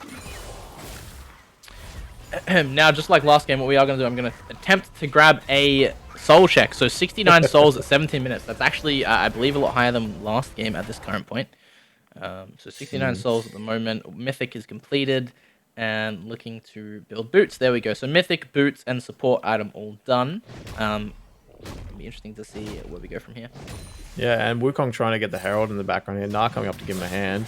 It doesn't look like anyone from Weekend knows that this is going on, so it looks like it's going to be a free Herald. Yeah, no vision whatsoever, minus the Tribush from Weekend Warriors on the top side. It does make sense. They've made a lot of their plays mostly in the bot side, besides maybe the one or two little skirmishes top. Yeah, I was going to say, speaking of Ward Score, I think Santa appears to be struggling a lot more compared to the Karma this game. Last game, their Ward scores were quite even, but it looks like she's starting to struggle this game a little. But yeah, it looks like they're trying to go on the center. Unfortunately, nothing comes of it. Heimer doing damage. Twitch still trying to kill him with his ult and his E. It looks like the poison might take him down, but unfortunately not. Wukong going in on the center of the back line. Uses his dash. He might collect Heimer. Yeah, Michael picking up 2 kills. There we go. And that's just going to help him even further. 303, we know how comfortable he is on this champion, especially with a couple of kills in his pocket, and he just makes plays happen that you wouldn't expect. So I'm hoping to see that come out from him now as well. Yeah, no, he's probably very happy with how the game's going so far compared to last game. I would say so. Last game was a bit of a disaster for him. He did bring it back. Credit to him. Yeah. But yeah, the early game for Mind Goblin wasn't great. And Nox essentially getting caught here. Nox here gets the stun off. Unfortunately, nothing's going to matter because Wukong comes in and smacks him in the face with his staff. There we go. 403 on Mind Goblin on this Wukong. We see them potentially looking to collapse on the rest of the game. Maybe regretting that decision as they back up. Potentially a bit too greedy here. They're trying to extricate themselves from this fight. Looks like they will, but they have been chunked down. Probably have to return now. That looks like Weekend's pinging for Baron. Wukong again might collect up center here. Ult's coming out. Center ult as well, trying to protect herself. Wukong's going to dash for get it. Might be able to get Wukong here if his team is able to support him. Karma gets her Q off, and yeah, Yasuo unfortunately misses his Q there to go in with the tornado and ult. Yeah, so another kill being picked up for Mind Goblin. He is in the middle of 3 players. Manages to get out with the help of 7-hour nap. And yeah, I mean, a big lead just building up for Massive that they haven't really had up to this point. And this is exactly what they want. This is the kind of point in the game where they would want to grab that lead so that they can look to close it out soon. Alright, starting in Mind Goblin. Looks like they only unfortunately hit his clone. But yeah, no, you're right. I think, like, Mind Goblin's having a phenomenal game this game compared to last, and like he's getting nice little picks. Like he was backing there, saw center, instantly knew I can blow this up. I'm Wukong. This is a center. Yeah, his Wukong are forced to be reckoned with. Something that we've said in this tournament before. And I will stop here because it looks like we might have a fight right now. Yeah, fighting over blue there. Unfortunately, stun off the stun on Wukong there from center's floor. And I just want to say, Pirate Pat solo picking up the Mountain Dragon, which is going to help him quite a lot. Ooh, Flash coming out from Twitch. Unfortunately, doesn't secure the kill on center there, but he's going to get the one on Twitch. No, Mind Golem comes in and finishes it off for him. Karma gives him the shield. He's jumping in on Aatrox ults. He's going to healing coming out. Jumping in onto the center there again. Aatrox misses his last Q, unfortunately. Wukong going in with the ult again. Looks like he's going to be able to collect Tally on the back line. Aatrox able to do anything here? I don't think so. Unfortunately, center does not have enough scaling damage yet. Q coming out. Karma is chasing. Unfortunately, can't keep chasing him there, but good fight again from Massive. Definitely. That's what they want to do. Like I said, they hit that level 13, that level 14 area of the game, which they are starting to close in on, as you can see, level 12, 12, and 13. Sorry, Nah coming in with the ult. Good catch there. Azir uses ult as well. Unfortunately, it blocks off Yasuo. And that's a good pick there. Nice catch by the Nah. Coming in with the ult and knocking him in, and then with the Azir Wolf from preventing him from escaping through minions. Yeah, so this is exactly where Massive wants to be. They're sitting at, and I just want to bring this up because of the level differences I've just noticed. We've got a 2-level advantage on the Twitch over the center at the moment. I can't check for the mid lane, but we do have 1-level advantage in the jungle. And then I think there will be at least a 1 or a 2-level advantage in the mid lane as well, possibly. So, yeah, they're further ahead. They've got the 4.5k gold lead. They've got the dragon advantage. They do have tower advantage as well, so they're sitting comfortably where they want to be. Yeah, no, this is exactly I think how they want this game to go. They know what what they need to do to win, and they're playing to it. Had safe lanes, picked up kills with their Sora, and they know they win these big fights, and they can get picks quite easily due to their team's comps, CC, and pick ability. Yeah, most definitely. And Mind Goblin at this point, 7-0-3. We've seen him just, like I said, when he gets a lead on this champion, he makes plays happen that you wouldn't expect. He takes the engage 1v2, 1v3, buys some time, lets his team get in the middle of it, and they just clean up the kills. And it's something that you can really see his confidence on. Yeah, exactly. Sorry. You're fine. Yeah. I imagine what they're going to be looking for at this point probably is the Baron. They know they can keep winning fights if they play them like this, so they're going to be setting up for the Baron. They're going to be looking for that if possible, or looking for picks around the Baron. And then maybe even trying to bait it because they know they're going to win that fight. Yeah, most definitely. It would probably be the smarter bet if they can get Weekend Warriors to respond to that one. Lysam might get caught here, though. Yeah, I think you're right. Aatrox might be able to pull him out. Ult coming out, pushing away, and yeah, exchange of ults. But yeah, no, I think that's probably more worth for the Aatrox getting it. No, Aatrox actually still has his ulti at the moment, so he can sorry, that apologies. One. Yes. So wasting it, or not wasting, of course, he had to use it, but getting the ulti from Lysair there, which would be crucial for the next fight. Although that being said, it's already 1/3 of the way back up. Yeah. No, and we see Weekend trying to push down mid here. So what do you reckon now? Do they still just try and scale for that late game with the Yasuo and center? It's a tough one because, I mean, you get into the late game, you've still got to worry about Twitch, who's an absolute monster. You've still got to worry about Azir, who is also an absolute monster. I think they needed to get their solo lanes ahead and then let Senna scale. They haven't gotten their solo lanes ahead, so Senna can still scale. I don't know if she's going to scale hard enough in comparison to the rest of Massive. And talking about that, do you think maybe Nox should have focused top lane a bit more? Because obviously we saw Nah was quite pushed in for a while. I think, in my opinion, definitely focusing top and mid, so hovering in that top side of the jungle instead of the bot side of the jungle would have been the better play. We can see Massive here starting on the Baron. Weekend Warriors do know they're on it. I'm not too sure what they'll coming be in able to there. Nah. Looks like Twitch is going to try and pick up a quick kill on the tire. Doesn't get the kill, but knocks her, pushes her out. Oh, and Armor and Nah make sure that secure the kill there. It looks like they're going to get the... Yep, and Wukong secures the Baron. Quite an easy Baron take there. Yeah, not really contested at all. I mean, Nox did kind of show his face, but he just got blown up. So a reasonably uncontested Baron. Dragon spawning within the next minute, so they probably will look down for that, as well as maybe pushing in a couple of lanes. No, they're going to look Yeah. for the kills here. So Might be trying to get the little pick here, thinking they might try and contest Dragon. Weekend is hovering near the entrances of the jungle, but I don't think they're going to be able to contest this Dragon. I would say probably not either. So this will be a free mountain for them as well. Which should put them one off Soul. Yeah, so Soul Point off this, Weekend Warriors nowhere in sight, so they're not going to be able to contest that. That's, like we said, Soul Point, and it's a Mountain Soul at that, so definitely going to help the Gnar, going to help Mind Goblin on Wukong, and just a bit of tankiness all around for the team, not something that they'd complain about. We can see Yasuo split pushing the top lane there. I'm not sure if they're going to... Yep, and there's Zeus now starting to rotate over to him, but it looks like they'll get a free...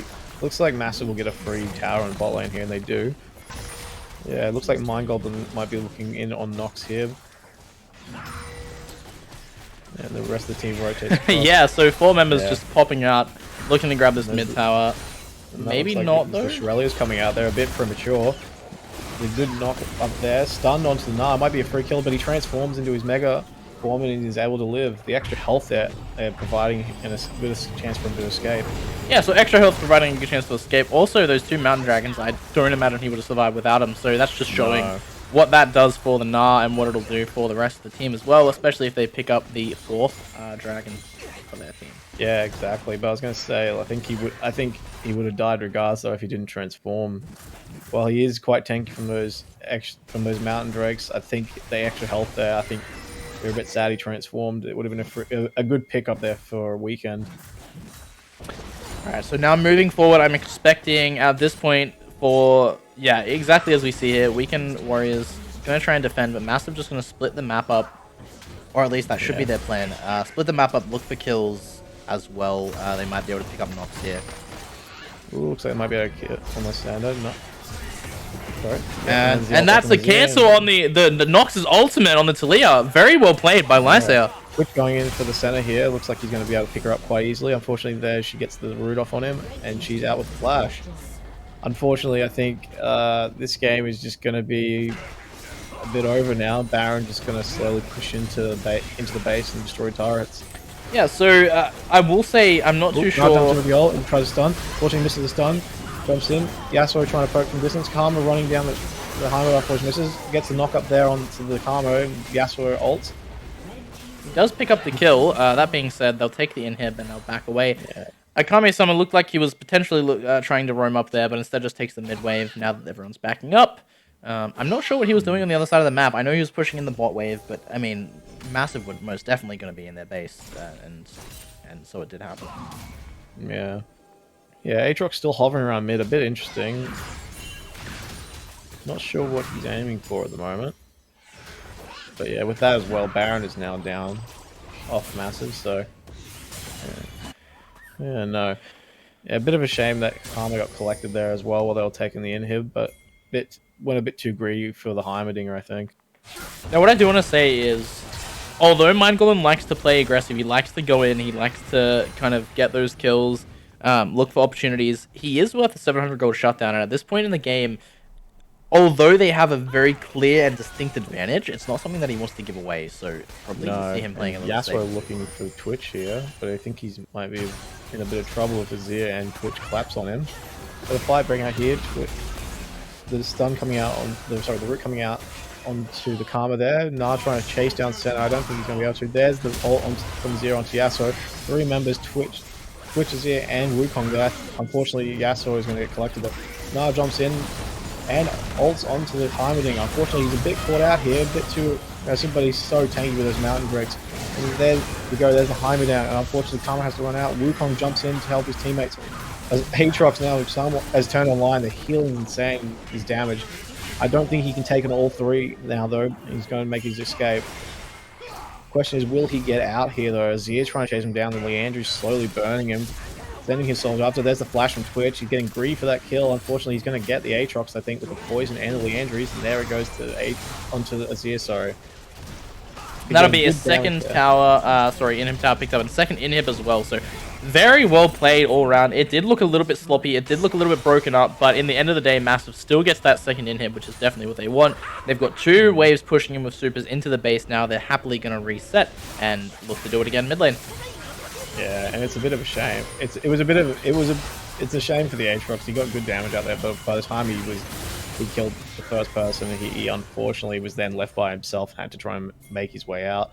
There's also a bit of an interesting engage from the Gnar there. He jumped in, it looked like he then wanted to walk out and decided, no, I've jumped in, I've committed to this, I have to ult, but it ended up working out for Massive there.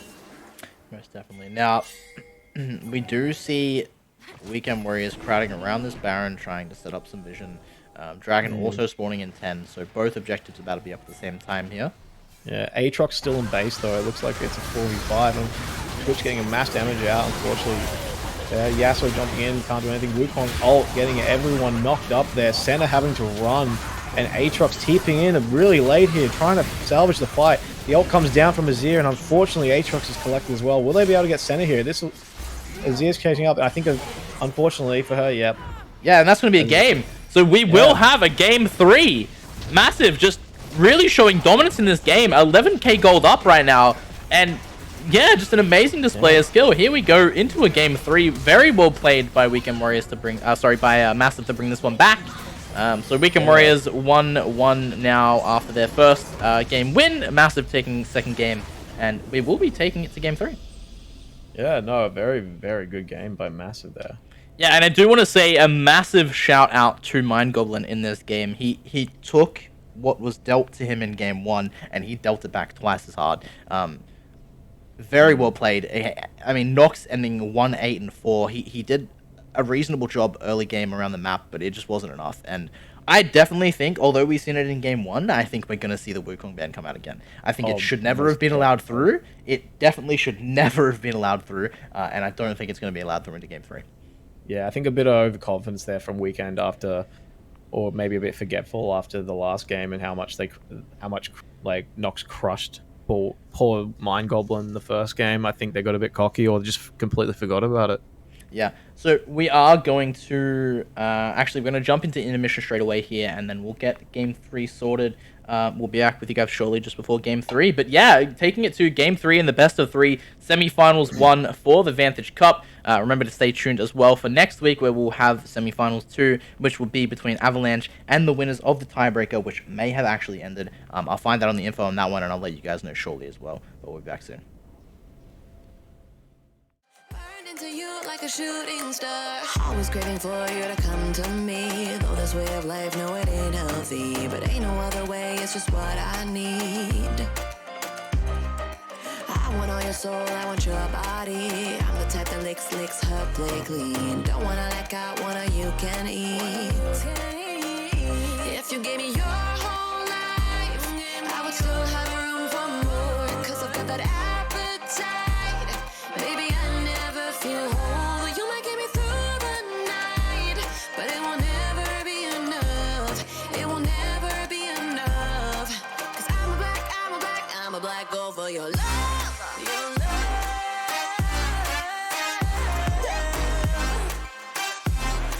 Cause I'm a black girl for your love.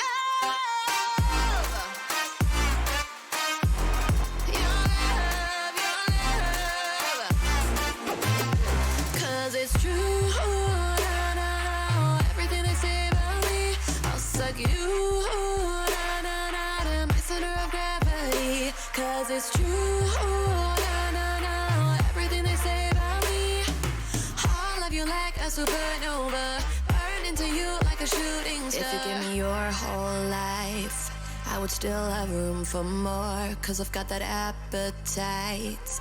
Baby, I never feel whole. You might get me through the night, but it will never be enough. It will never be enough. Cause I'm a black girl for your love.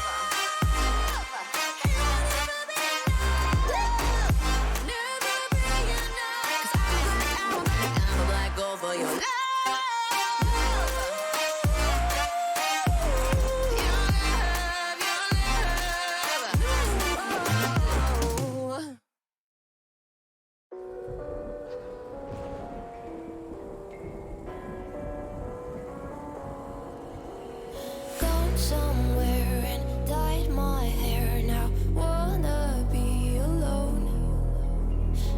much to bear, and you don't care, and I won't play alone. I got you in my sight. I keep all the words you said to me. I get you, get you, get you, get you on your knees. Rewrite all the things you said that I should be. I'll get you, get you, get you. Now you'll beg me, please. Hey. Now I stay away. You were never meant to save me. Now I stay away. I don't hear you say you're sorry. Hate I even loved you. Hate I fell in love with you. Hate I even loved you. Hate I kinda fell in love with you. Hate I even loved you. Hate I fell in love with you. Hate I even loved you. Hate I kinda fell in love with you. With you, I cried with you. Now wanna be alone.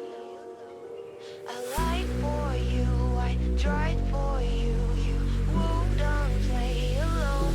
I got you in my sight. I keep all the words you said to me. I get you, get you, get you, get you on your knees. Rewrite all the things you said that I should be. I'll get you, get you, get you. Now you'll beg me, please. Hey. Now I stay away. You were never meant to save me. Now I stay away. I don't hear you say you're sorry. Hate I even loved you. Hate I fell in love with you. Hate I even loved you. Hate I kinda fell in love with you. Hate I even loved you. Hate I fell in love with you. Hate I even loved you. Hate I kinda fell in love with you.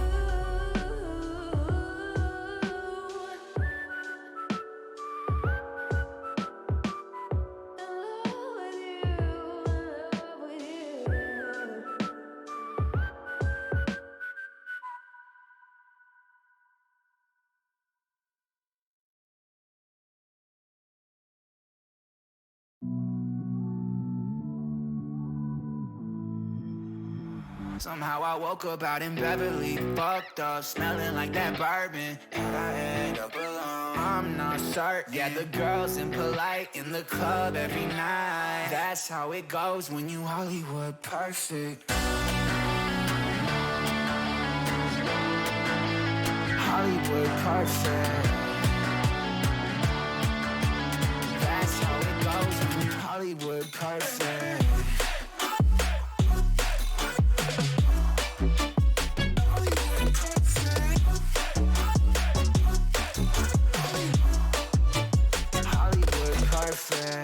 Ain't got no place to call my own. Feels like I'm better off alone. So sad inside and hopeless. These Hollywood hoes never notice.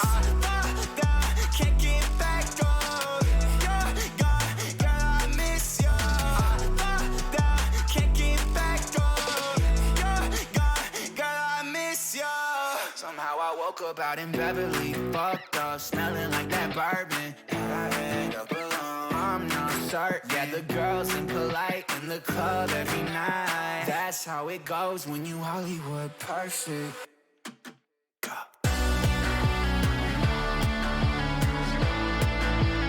Hollywood perfect. That's how it goes when you Hollywood perfect.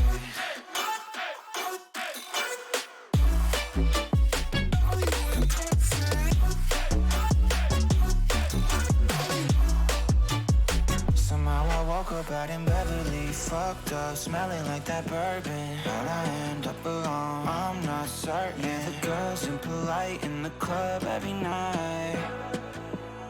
Somehow I woke up out in Beverly, fucked up, smelling like that bourbon. How'd I end up alone? I'm not certain. Yeah, the girls impolite in the club every night. That's how it goes.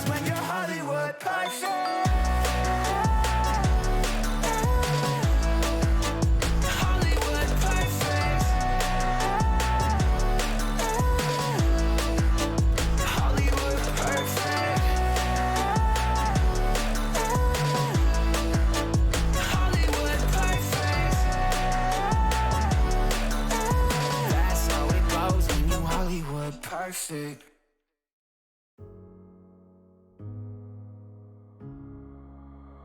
Oh, darling, if I had bought you flowers, would you still be here by my side?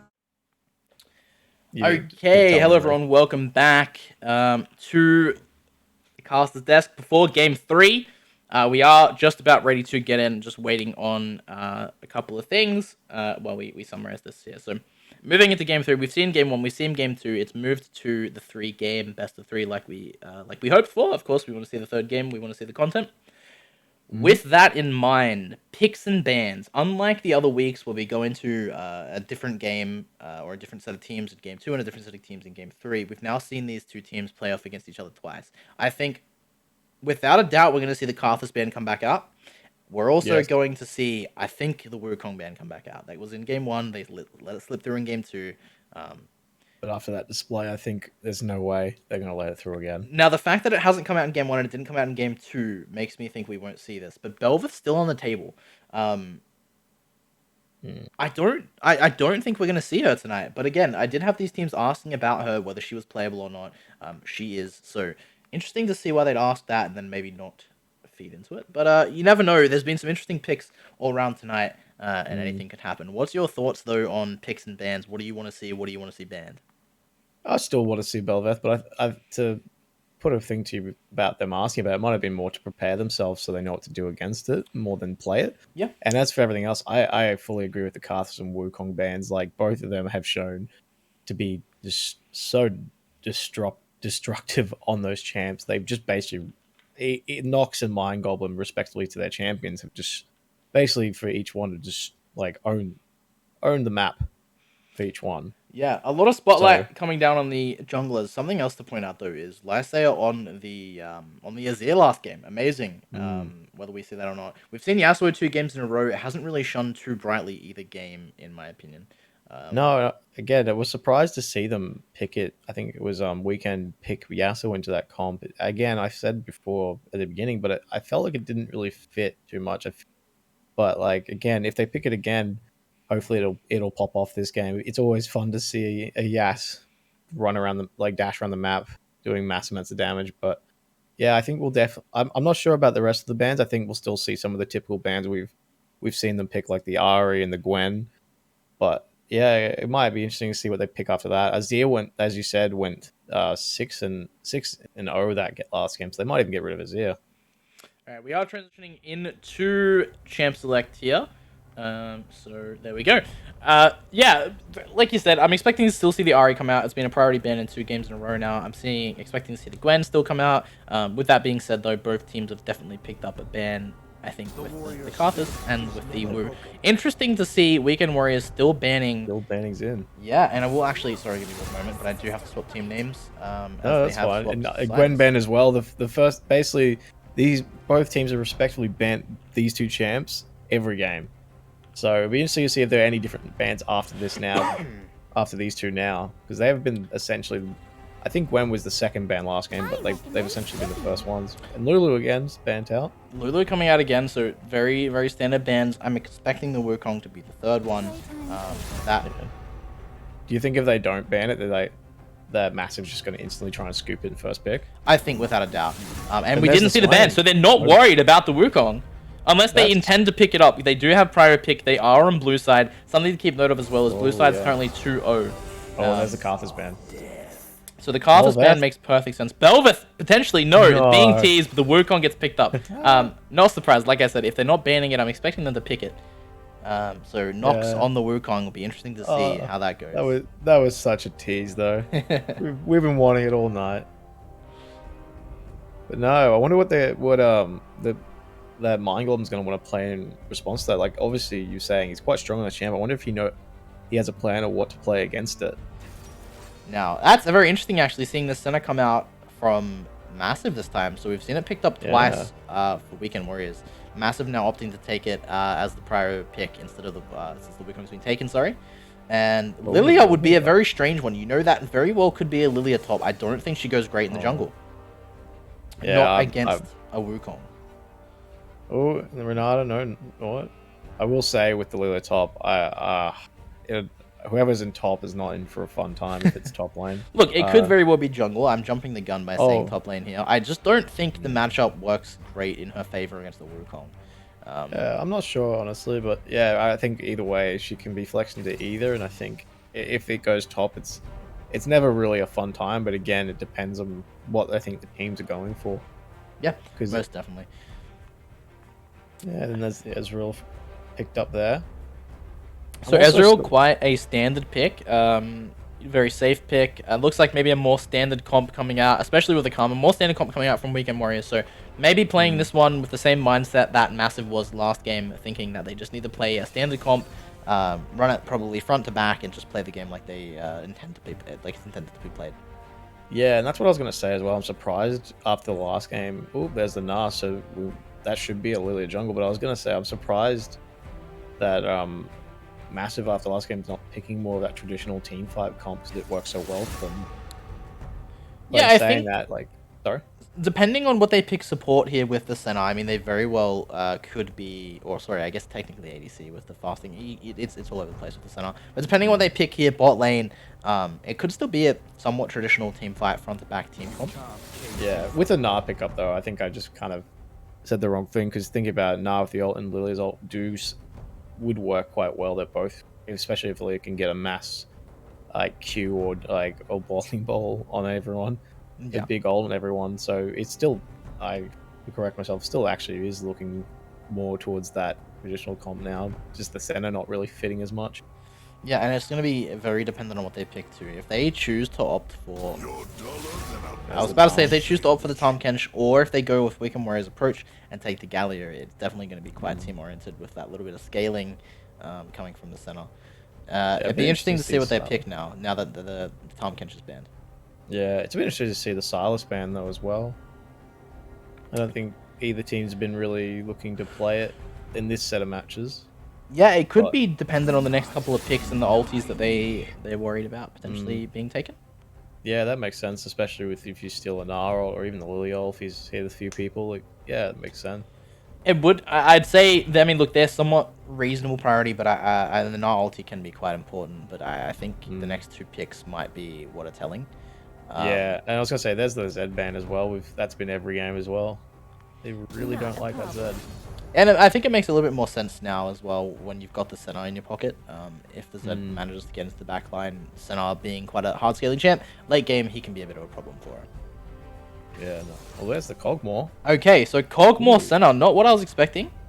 No, neither. I was expecting maybe the Galio, like you were kind of predicting popping them from the other game. It's interesting. A little bit more of a traditional, I guess, just a Senna support. Yeah, I wonder what they're gonna bring out. If they're gonna bring out another like kind of jump forward type champion like Wukong. No, it looks like maybe Graves.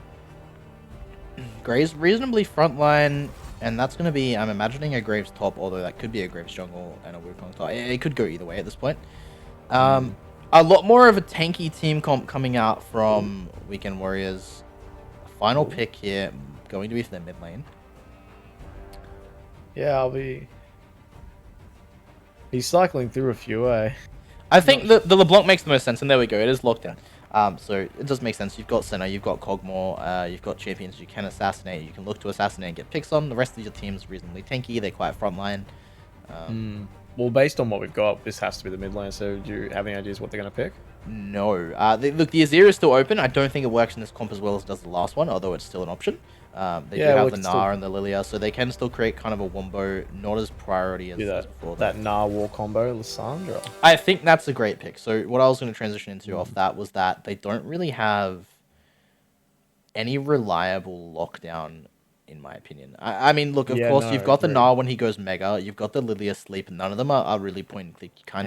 You also got Senna like W. But yeah, again, not the Senna reliable. W, again, yeah, still not reliable, skill shot oriented. I mean, in the end of the day, I think Lissandra giving you that kind of guaranteed lockdown, which can really stop champs, especially LeBlanc, who's going to look to jump in now. It makes more sense. So I'm happy to see Lissandra there. A lot of damage coming out from bot lane, so you don't need as high of a damaged mid laner as you did with like the Azir. Interesting comp coming out from both sides. It is a Lilia jungle. Obviously, we expected that after seeing the Gnar.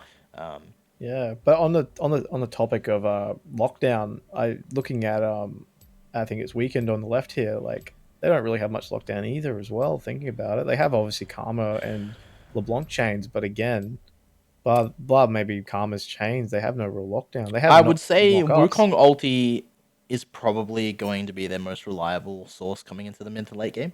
They're going to wait for that Wukong engage, I would only imagine. Otherwise, they're mostly going to play front to back until that happens. So that'll be my expectation for that comp. Any closing thoughts before we jump into our intermission here, though, Skull?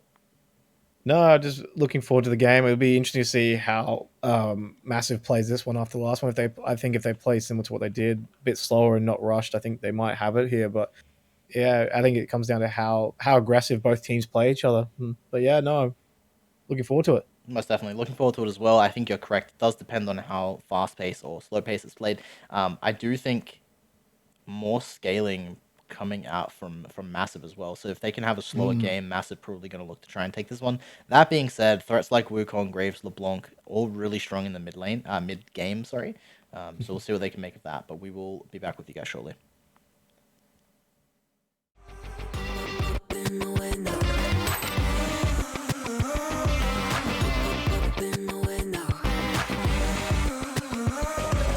Watch me levitate, watch me levitate, watch me levitate, watch me levitate, levitate. Watch me levitate, watch me levitate, watch me levitate, watch me levitate. Watch me levitate. Kill my vibe, no, there's no way. I'm flying high above all your gravity, trying to bring me down, but I'll never stay. Hey, hey, watch me levitate. Kill my vibe, no, there's no way. You can say what you want, call me insane, trying to bring me down, but I'll never stay. Hey, hey, watch me levitate. Watch me levitate. Hey, hey, watch me levitate.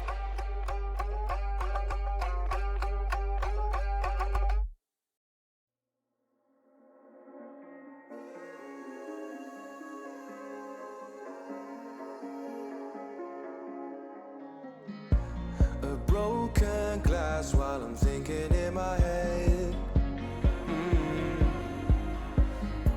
I mind my own, I don't even break a sweat.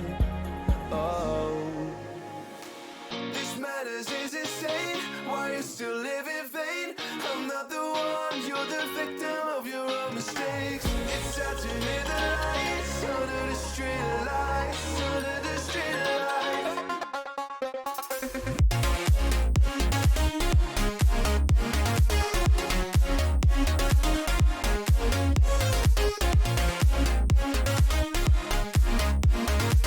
I'm not the one, you're the victim of your own mistakes.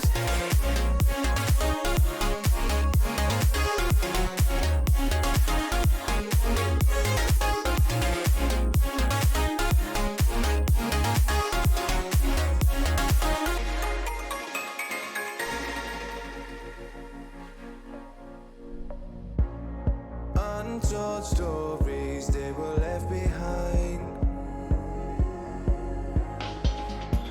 Silent breeze, I got nothing on my mind.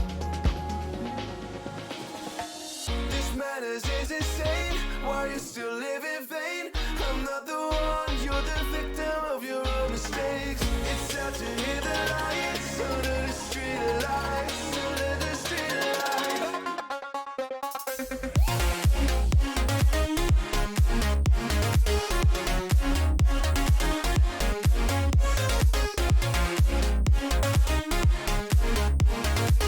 I'm not the one, you're the victim of your own mistakes.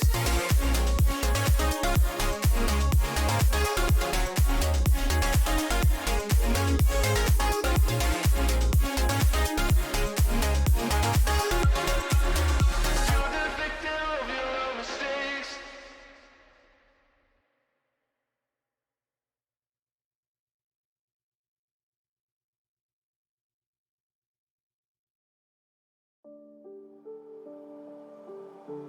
Mama said you're meant to burn as bright as a star among the midnight sky. All the pressure blinded me, but now I see I'm no different from the rest. You said I'd fly away, but my walls have kept me down. Now I'm lost and I'm afraid, and I'm close. All right, hello everyone. Welcome back. Game 3. Weekend Warriors looking to, well, they were looking to 5-stack, spreading out just a little bit now. Stand at 5-point, otherwise coming out from Massive. Now, I did briefly mention this in Champ Select, but something to take note of is the fact that Weekend Warriors on blue side currently sitting at a 2-0, so blue side has won both games. Yeah, no, it's been... No one has... It's yet to be seen anyone win on red. Yeah, no. Yeah, so yet to see anyone win on one side right now. That being said, it's not the trend that's happened necessarily throughout the whole tournament, so it's not a surefire win for Weekend Warriors just yet, but tonight at least it's showing the advantage. Yeah. Well, we'll talk about it in the intermission, but like, how do you think both teams are going to play? I know I expressed the opinion. I think that Massive's going to want to be more passive and scale up, and the other that Weekend's going to want to be more aggressive. Like, what's your thoughts? Yeah, most definitely. I mean, we've seen what the Wukong's capable of mid game. We know Graves is quite an aggressive champion. He doesn't really benefit from staying quiet and sitting back. And the same thing really goes for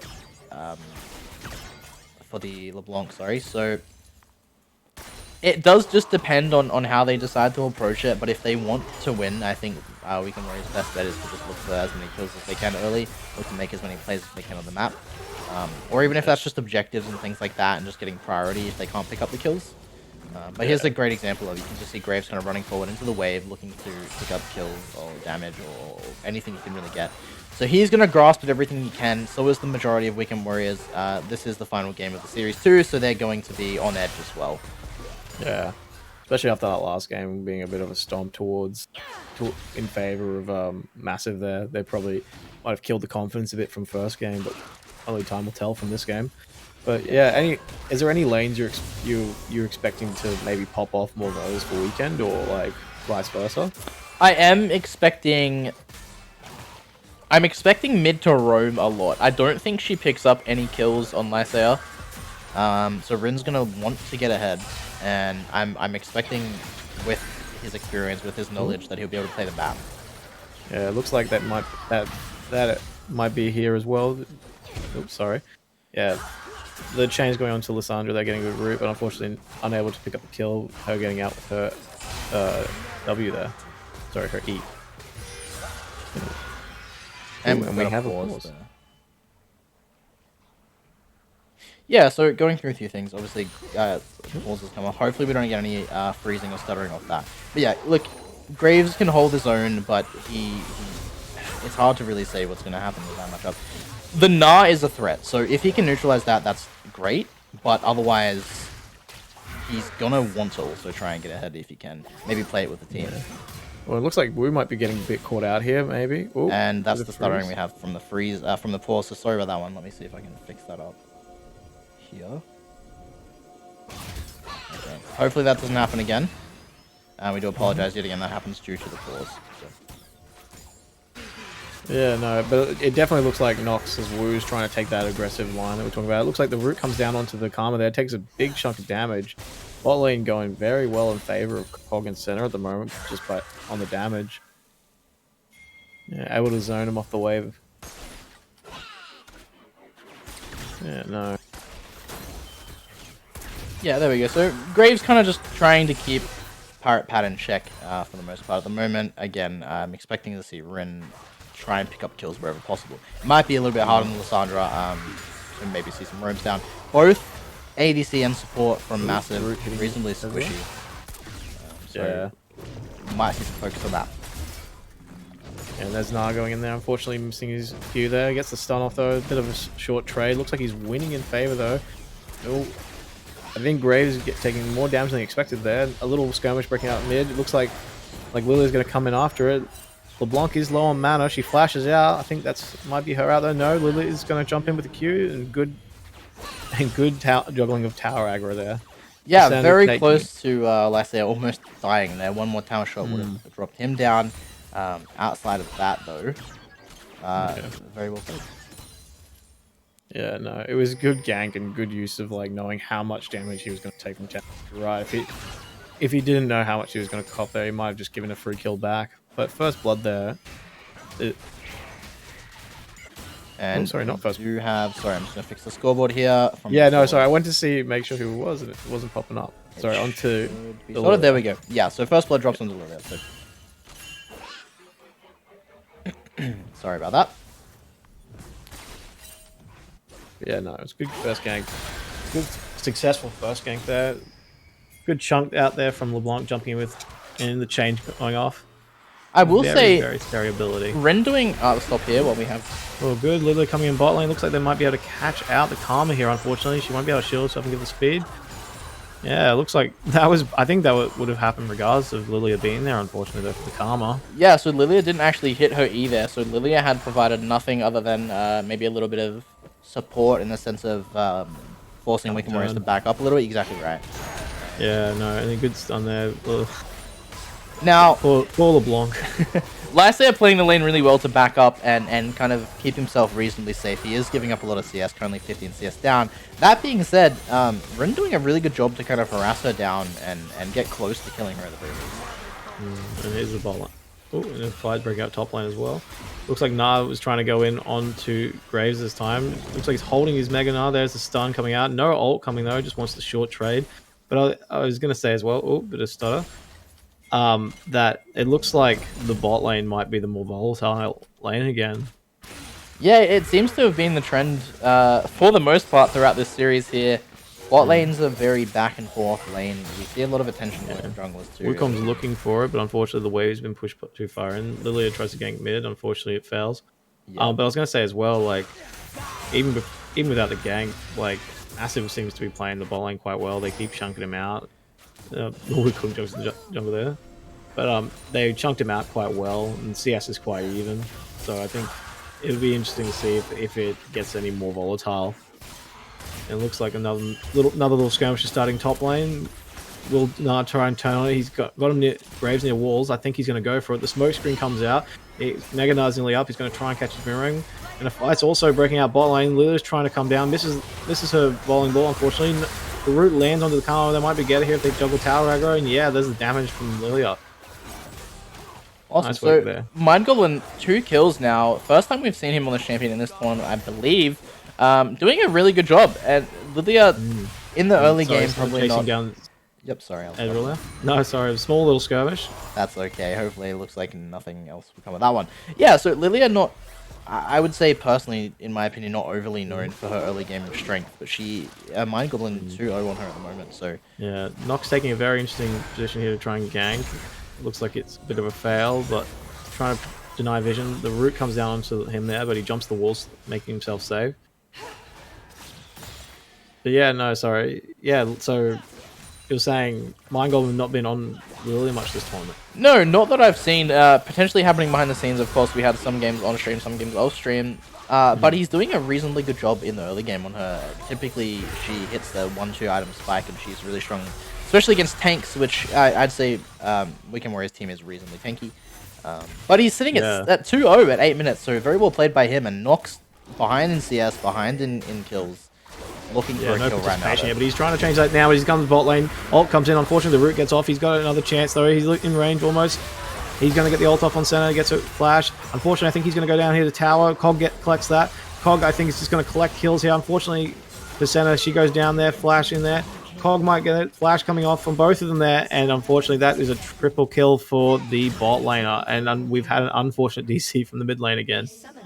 We have. And so more stuttering incoming. Yeah, what we're going to do here is we will wait for the pause to continue. Then we'll pause and we'll have a quick 15-20 second discussion just to try and stop any stuttering from appearing. Yeah. We do apologize about the pauses. A couple of DCs coming out of our control, unfortunately, but we'll do our best to get everything back up and running for you guys.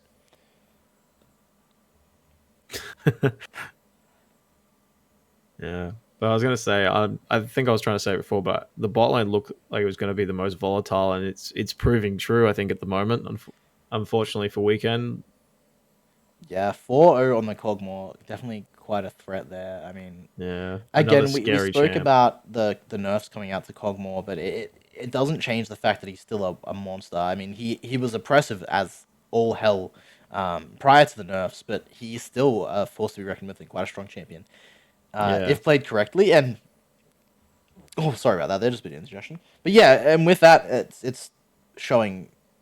I mean, he's showing his colors. He's got the advantage. He's 4-0 right now. Yeah. Well, we were questioning how well Senna Cog would go, but obviously it's just nuts the poke and like I thought they might be able to like take advantage of his immobility and poke him to hell and force him out of lane more. But Senna's healing and her ability to poke back has been, I think, very very like It's been very crucial in this lane in the this lane. Yeah. Yeah, it's help. I think it's what's putting them ahead in this. I think it's been a surprise for Weekend. Yeah, no. Now, it does look like I said, it did reconnect almost instantly, but we are still sitting on the pause. Probably trying to might be resetting his net to make sure that it doesn't happen again. Because I think this is the second or third time, unfortunately, he has DC'd. May be the case. We have also heard about some potential blackouts happening down in the South Australia region. So if any of the players are from there, might be experiencing some issues as well. Just something to keep in mind. Yeah, Fingers crossed that's not the case, though. We'd hate for that to have happened. Yeah, especially when the beginning of this game has been very, very strongly in favor of Massive.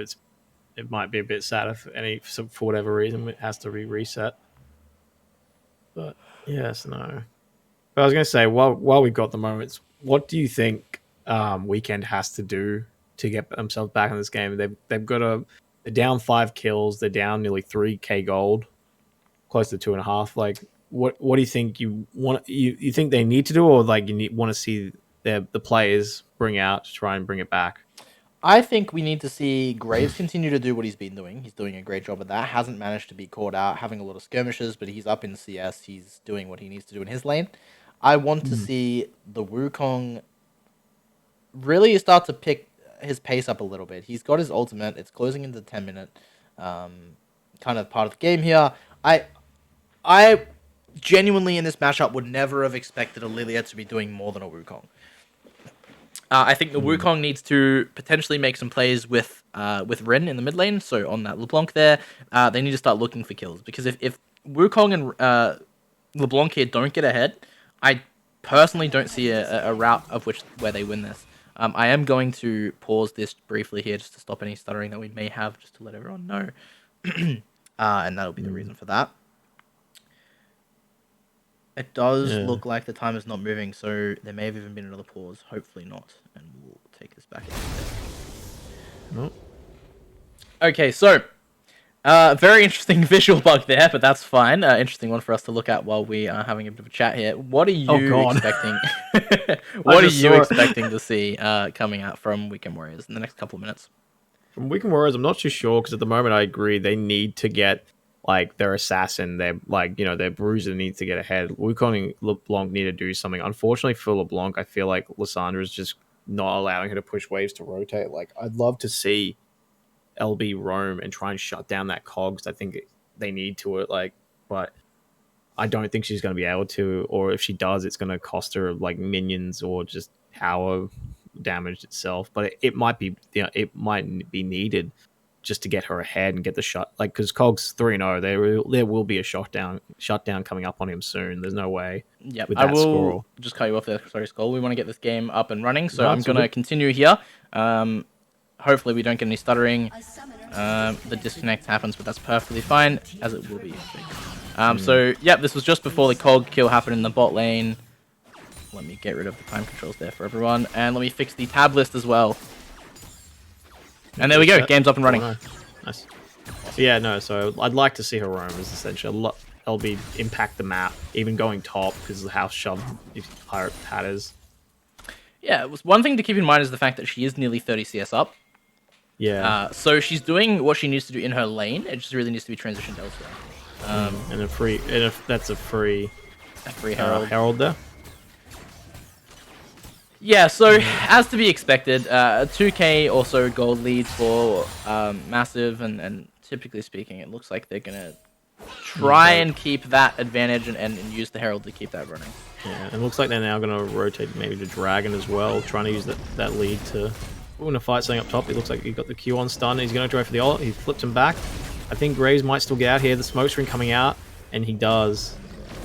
Yeah, so that's the big thing with Graves. It's a very tanky champion. But we have Ooh, Nox and here comes running Nox. up, though. Nox is coming up. Graves has to be careful here. Nas still has good damage in mini form. Flash coming out from Pirate Pat. And I think he's out, unfortunately. Alright, Pat gets out. And in the meantime, while Yeah. that happened, Massive were able to secure a dragon as well. Yeah, it looks like they're going to now try and dive in behind tower. Weekend Warriors having to back off. Lissandra also looking to come down. She's rotating back to mid, though. Yeah, no, here comes the Herald, and that's bot lane. That's going to be bot lane destroy with... With plates, so all 5 plates going to Massive. So that's going to be, if they do manage to pick this tower up here, but I'm imagining they will, that's going to be a lot of gold in their pocket. Yeah, no, that's... keeping the lead there. Adding to it. Now, it does look like we could see what's looking towards being a reverse sweep here. Weekend Warriors just extremely dominant in game 1. Massive bringing it back in game 2, and now for game 3, they're sitting at a 3k gold advantage, 3.5k gold advantage at 11 minutes, and a 4-0 Cogmore.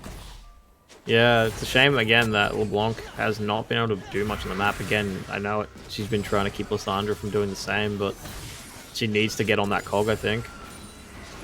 Most definitely. If they don't shut this Cog down soon, if they don't get that gold in their pocket and they let him just continue to scale up as well as the center, it's going to be a huge problem for them. Yeah, well, he's got a 400 gold shutdown on him now, too, so it'd be a lot of good gold in the pocket, so to speak. And there's the W flash on there with ult onto center. It looks like center's going to get collected here. Wukong gets the kill there. Yeah, and Yeah, there maybe we center go. a little bit caught out while trying to ward there. Weekend Warriors picked that one up. That leaves Lucas in the top lane on his own. And hopefully he doesn't get collected by anyone. Looks like everyone going to back off though, so he should be okay. Yeah, a good pick up there. It looks like Graves was trying to assassinate the cog there maybe once he was a bit further up, but Cog being a bit wise, putting ward down. And there's just the ridiculous damage coming out from Cogmore. Yeah, he's got his Rage Blade and his Berserker Grease already. Dangerous, dangerous champ right now. He needs to be shut down if they want to have a hope of staying in this game. Yeah, and here comes Senna now. They might be trying to catch out the Graves here. Cog trying to bait himself, I think. The heal, and I think that's going to be him led to the center ult. Yep. Yeah, so a lot of damage coming out from Graves, but the massive new Lucas knowing that he had 7 out behind him, Senna coming in, giving him the heal, getting the ulti off onto Akame Summer, and they pick up the kill on But Graves. Wukong's coming up now, gets sped up, even though the root comes in. I think it looked like the ult tried to go off there. No, his ult's on cooldown, sorry. It must have been his Q. Yeah, a bit unfortunate there. Would have been good to pick him up there. I think with ult, he might have been able to like delay them from getting away, but yeah, a good route there from 7 hour nap, getting it onto the Wukong, preventing him from continuing the chase onto a cog. So game, again, continuing to go in that kind of same direction, 4k gold advantage. Massive just attempting to get the cog fed, playing around the cog. The rest of the map, I mean, there's things happening, nothing major. We do have the 2 kills on Lilia from earlier on in the game, Yeah. but not really much being done with that either. It seems to just be like they're happy to play it rather slow and just see if they can pick anything up on the Cogmore. Yeah, it's working out for them though. Unfortunately for Weekend, I think in the first game they went too aggressive with, and now that they've kind of calmed down especially after that last game, realized slowing down the pace of it is what they want. It's working really well for them. Good damage on there. I think Cog might be able to get the kill here with his ult. No, unfortunately she jumped away with W there. The Ezreal coming up top and chunking them, but unfortunately nothing can be done about that. Yeah, I would say that ulti coming out from Ezreal definitely had them back away, which potentially saved a couple of members from Weekend Warriors, where Lucas might have just continued to go forward. Got on the ulti down, maybe even hit them with an auto attack and picked up a kill. Lord, though, looking for nothing really, just looking to stop the back, I guess, but he does do that, so it delays them a little bit there. Yeah, I was going to say as well, the terrifying thing about Massive at the moment, if you think about it, their team looks more for team fight comps, right? Or team fighting, and they are ruling the map just by having just moving around it. They're not looking for team fights at the moment, and they're already dominating the map and the towers and everything. Quite scary to see. And it's quite worrying for a Weekend here to wonder how they're going to be able to pull it back. Yeah, most definitely. Now, I do still think the win condition for Weekend Warriors here is just getting this this LeBlanc to pick up kills, especially if she can pick up the kill, particularly onto Kog'Maw, get the gold, and just continue to look to repeat that over and over again. If Kog'Maw's not in these fights, if she can take Kog'Maw down, and even better yet, if she stays alive in the process, that's a lot of gold missing from Master's pockets that they won't have for these fights. Yeah, and both teams starting to posture for Dragon here, it looks like. It's Hexdrake, so will we see Nox try and start or jump out the pit with his W? Jumps out. Liz tries to jump forward onto LeBlanc there. The E coming out from center. The root onto the Wukong. Just a bit of a poke game going on right now. Healing from center.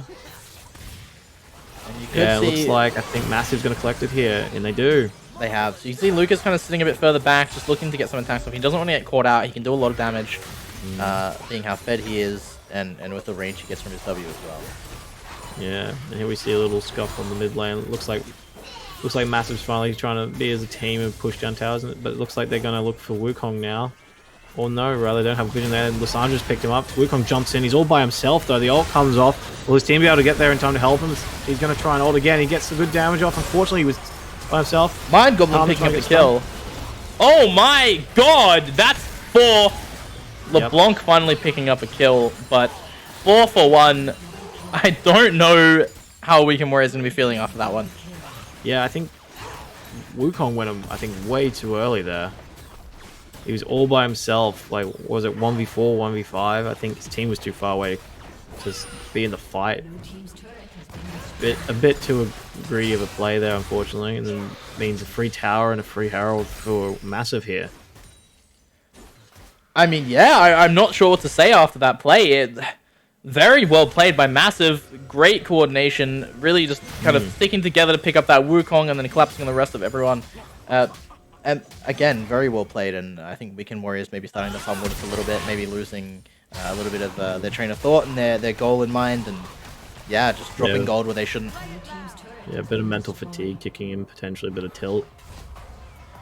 Because that was a bit of an interesting play from Wu. Instead of trying to back out with his W, he went forward, and his team, like where they're positioned, just weren't there for him. Unfortunately, potentially if they were up with him, I think he could have salvaged. That would have been a good fight for them. But yeah, no. Yeah, Nox showed his colors in game 1. He showed what he was capable of, and Mind Goblin was not happy with it. So here we go, sleep on Nox. Sleep onto Wukong. Flash coming Missed out. Flashes out. And Kog'Maw coming in to end the fight there. No, not wanting to deal with that fed Kog'Maw. And a TP in from what looks like Lissandra. They're trying to chase down Ezreal, who flashes. And here comes the Herald to try and break down the mid tower. Yep, Herald being placed down now. That's their second Herald of the game.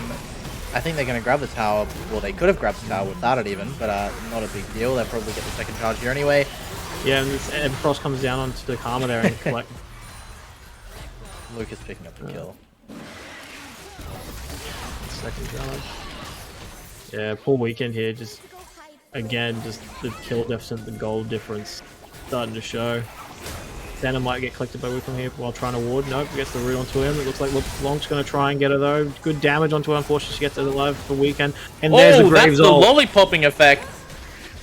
Yeah, and it looks like Lissandra's going to stop LeBlanc from chasing a bit as the Everfrost on the Graves. They're looking for kills here, Weekend. And unfortunately, they can't get any. Good chase, though, and a good pickup on to the center there. Oh, and here comes Nai looking for it. He jumps in. He's going to ult Graves into the wall. Lily's going to come and trying to support him. It looks like Graves is going to go down. Here's shield from Clips there. Wukong's still looking to chase. Backs off. Nai in a bit of trouble here if LeBlanc can catch up to him. Gets good damage onto him. Unfortunately, can't blow him up. Still too tanky. Wukong's still looking for a fight here, potentially. Oh, dodges the bowling ball from Lily there. And yeah, bit of a messy fight.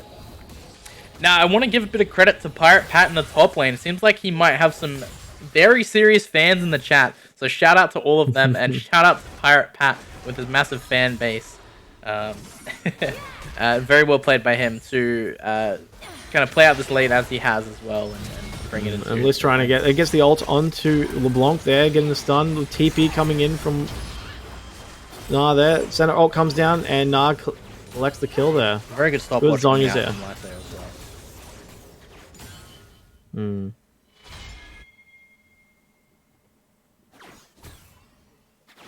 Yeah, no. All right, so everyone kind of just looking to reset. Couple of resets coming out from Massive. Gold that needs to be spent. 5-1 on the Lilia now. I'm not too sure how she got that ahead, but it is what it is. And Massive will not be complaining about that one. 506 on the Cogmore. We see the gold lead jumping up to nearly 7.5k for them. Actually, exactly at 7.5k right now. And yeah, I mean, I imagine that's just the way the game's going to continue to go from now on. Yeah, unfortunately for Wigan, I agree. I think it's just going to keep like falling in this direction. Unfortunately for them, they're behind, and their champions are not the champions that do well from behind.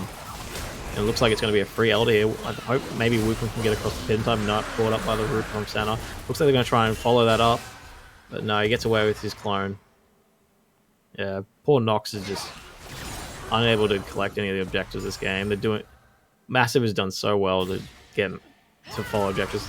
And maybe a fight down here in the bot lane. No. No, Lissandra's just going to get out and just continue to do what she's done the whole game. 204. And didn't drop a single death last game. Didn't drop a single one so far this game.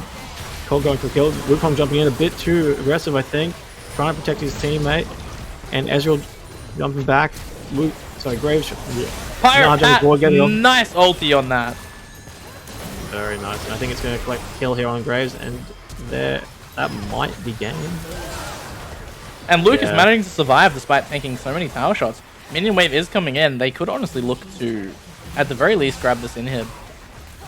Yeah, what's the lowest timer on someone is 5 seconds, 8 seconds. 5 seconds, and then followed by Wukong 5 seconds behind her. Yeah, that might even be bad. They might be able to push a Baron. Everyone is pretty low, but Senna might be able to heal everyone up just enough to be able to take it. Yeah, Wigan Warriors needing to worry about this, this minion wave in base as well. Yeah. And yeah, I mean, it's just going to be a completely uncontested Baron. Yeah.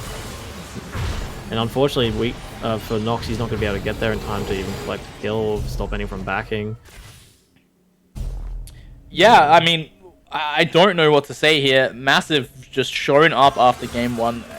Yet again, we keep mentioning it. Game one was so dominant from the side of Weekend Warriors, and I think Massive realized that they just needed to go back to basics, play the game a little bit slower, pick champions they're a little bit more comfortable on, and just play a traditional comp. And they've done that game 2, and they've done that again game 3, and it's I'd say they're playing it even better this game than they did last.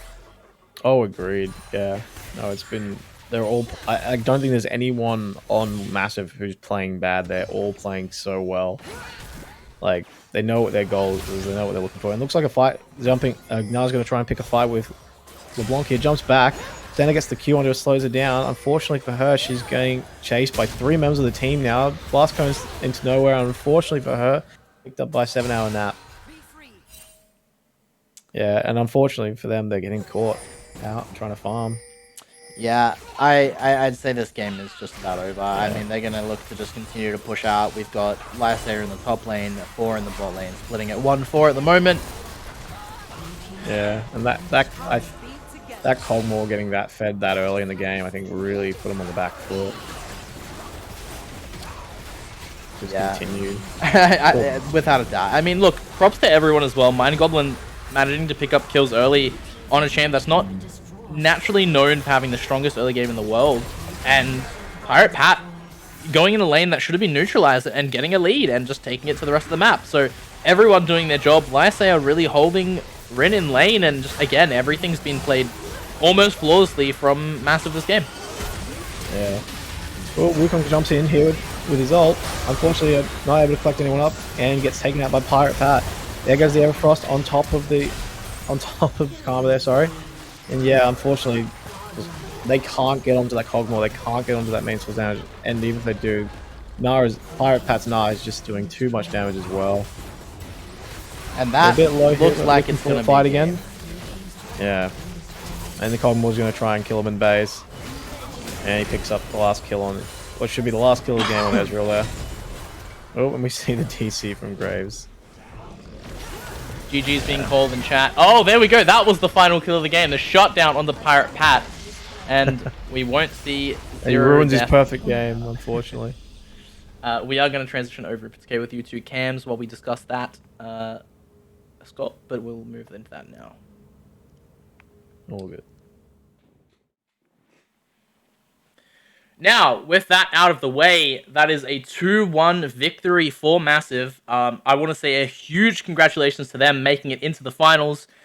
Weekend Warriors not completely out just yet, though. There is still a game for 3rd and 4th place, of which they, of course, can play out if they want to. So that is entirely up to them.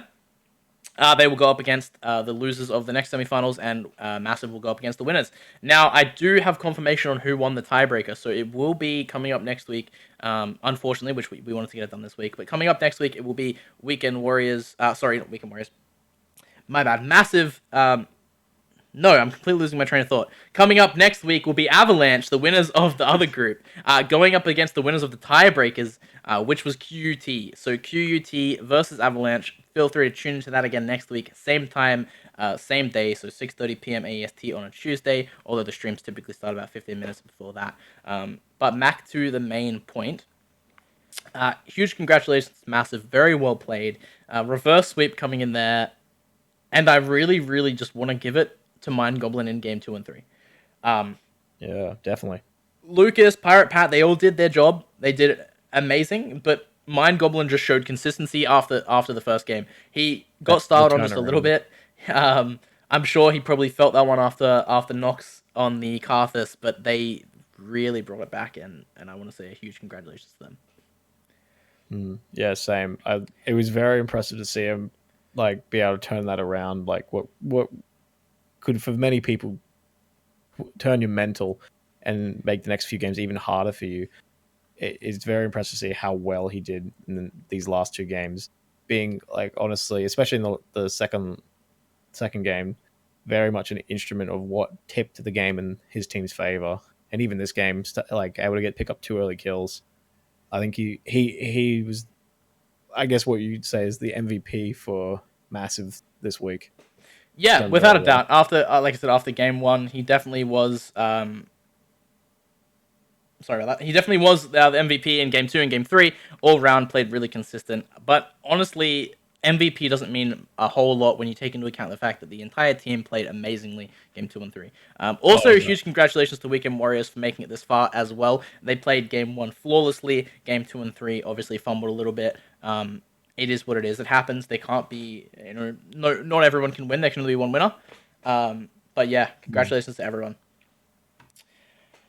Okay, with that, unless you have any closing thoughts, I think we will be ending it for today. Yeah, no, just again, echoing what you said, thank you for both teams for participating in the tournament. Well done to Massive on their win tonight, and it's unfortunate for Weekend Warriors, but thank you again for participating, and yeah. Awesome. Have a rest of your nights well. Well, as for everyone in the stream, we do hope to see you all back next week, where we will have our second semi-finals, and then following that, where we will have our finals. So, again, thank you everyone for tuning in, and we'll see you guys soon.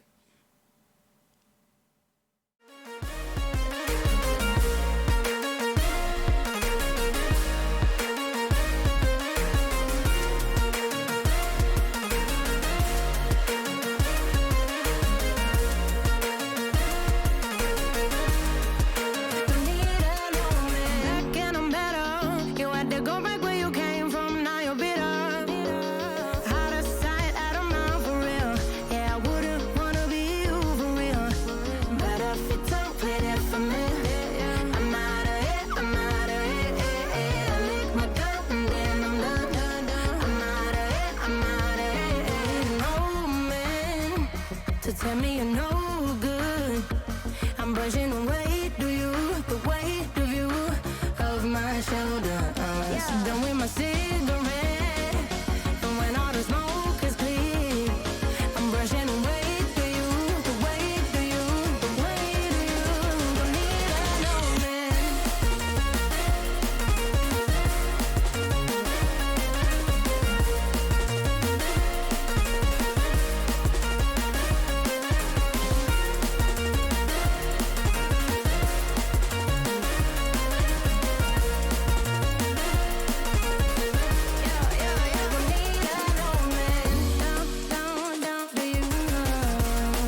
Baby girl, I know you wanna hit it, oh no. I'm a playboy like Sinatra. See the evil eye every time we pull up. Talking about the fakes, but that's not us. You know you can call me Dundada. Baby, we gon' pull up to the opera. Baby girl, I know you wanna hit it, oh no. I'm a playboy like Sinatra. Who that hopping out the Beamer? It's a party when I see her. Fell in love with my demeanor, and she love the way I treat her. We gon' pour it by the leader. Everybody watching now, I'm blowing off the meter. All these people talking Frank Sinatra through the speakers. If they got a problem, cause in time he got a feature. So I'm popping off. Now I'm hearing talks about falling off, I could never. All these people that been dropping off, I could never. All that talking just to top it off, I could never. Got a bag, homie. I don't mean to brag, homie. Know a lot of people hate on me. Get the fuck up out my way, homie. Baby girl, I know you wanna hit it, oh no. I'm a playboy like Sinatra.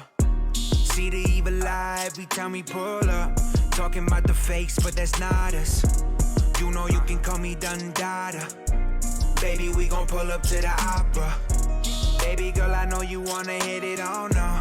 I'm a playboy like Sinatra. Ain't nobody pop where I'm from. No attention, now these hoes falling like it's autumn. Richie Paulo on top, that's a fucking problem. Russian cream, suede seats like we hit the ladder. And I hold on to my pride, cause you know where I'm from. And I grip that bottle tight, I'ma sip it till it's done. I'ma take that corner wide while I'm screaming red rum. You the Bonnie to my Clyde, now we really on one. Now I know you wanna party all night. Mix the Henny with Bacardi all night. In that Giorgio Armani all white, and I know you love that vodka with peace Sprite. Can I hit it in the morning? Cause I'm flying, man, I'm soaring. I'm just going through the motions. There's no telling where we're going. Baby girl, I know you wanna hit it, oh no. I'm a playboy like Sinatra. See the evil eye every time we pull up. Talking about the fakes, but that's not us. You know you can call me Dundada. Baby, we gon' pull up to the opera. Baby girl, I know you wanna hit it, oh no. I'm a playboy like Sinatra.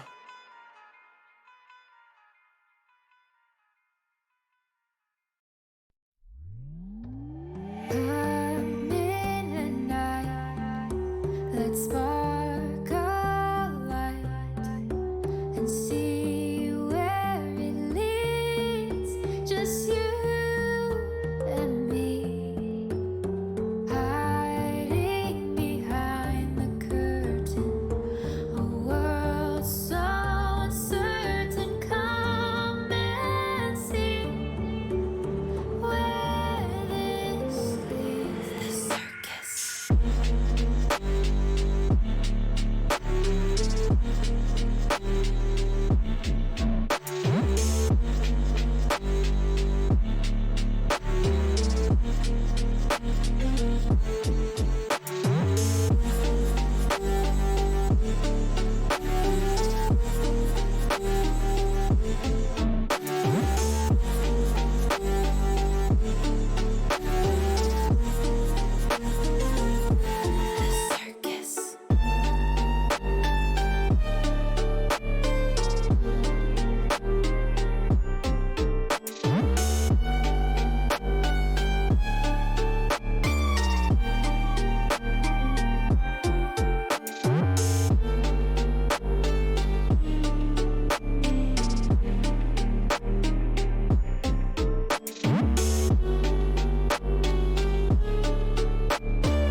You used to stop this world from spinning. Like Superman, you were the only one to find the strength in all that I was dealing with. This life like kryptonite. And if you keep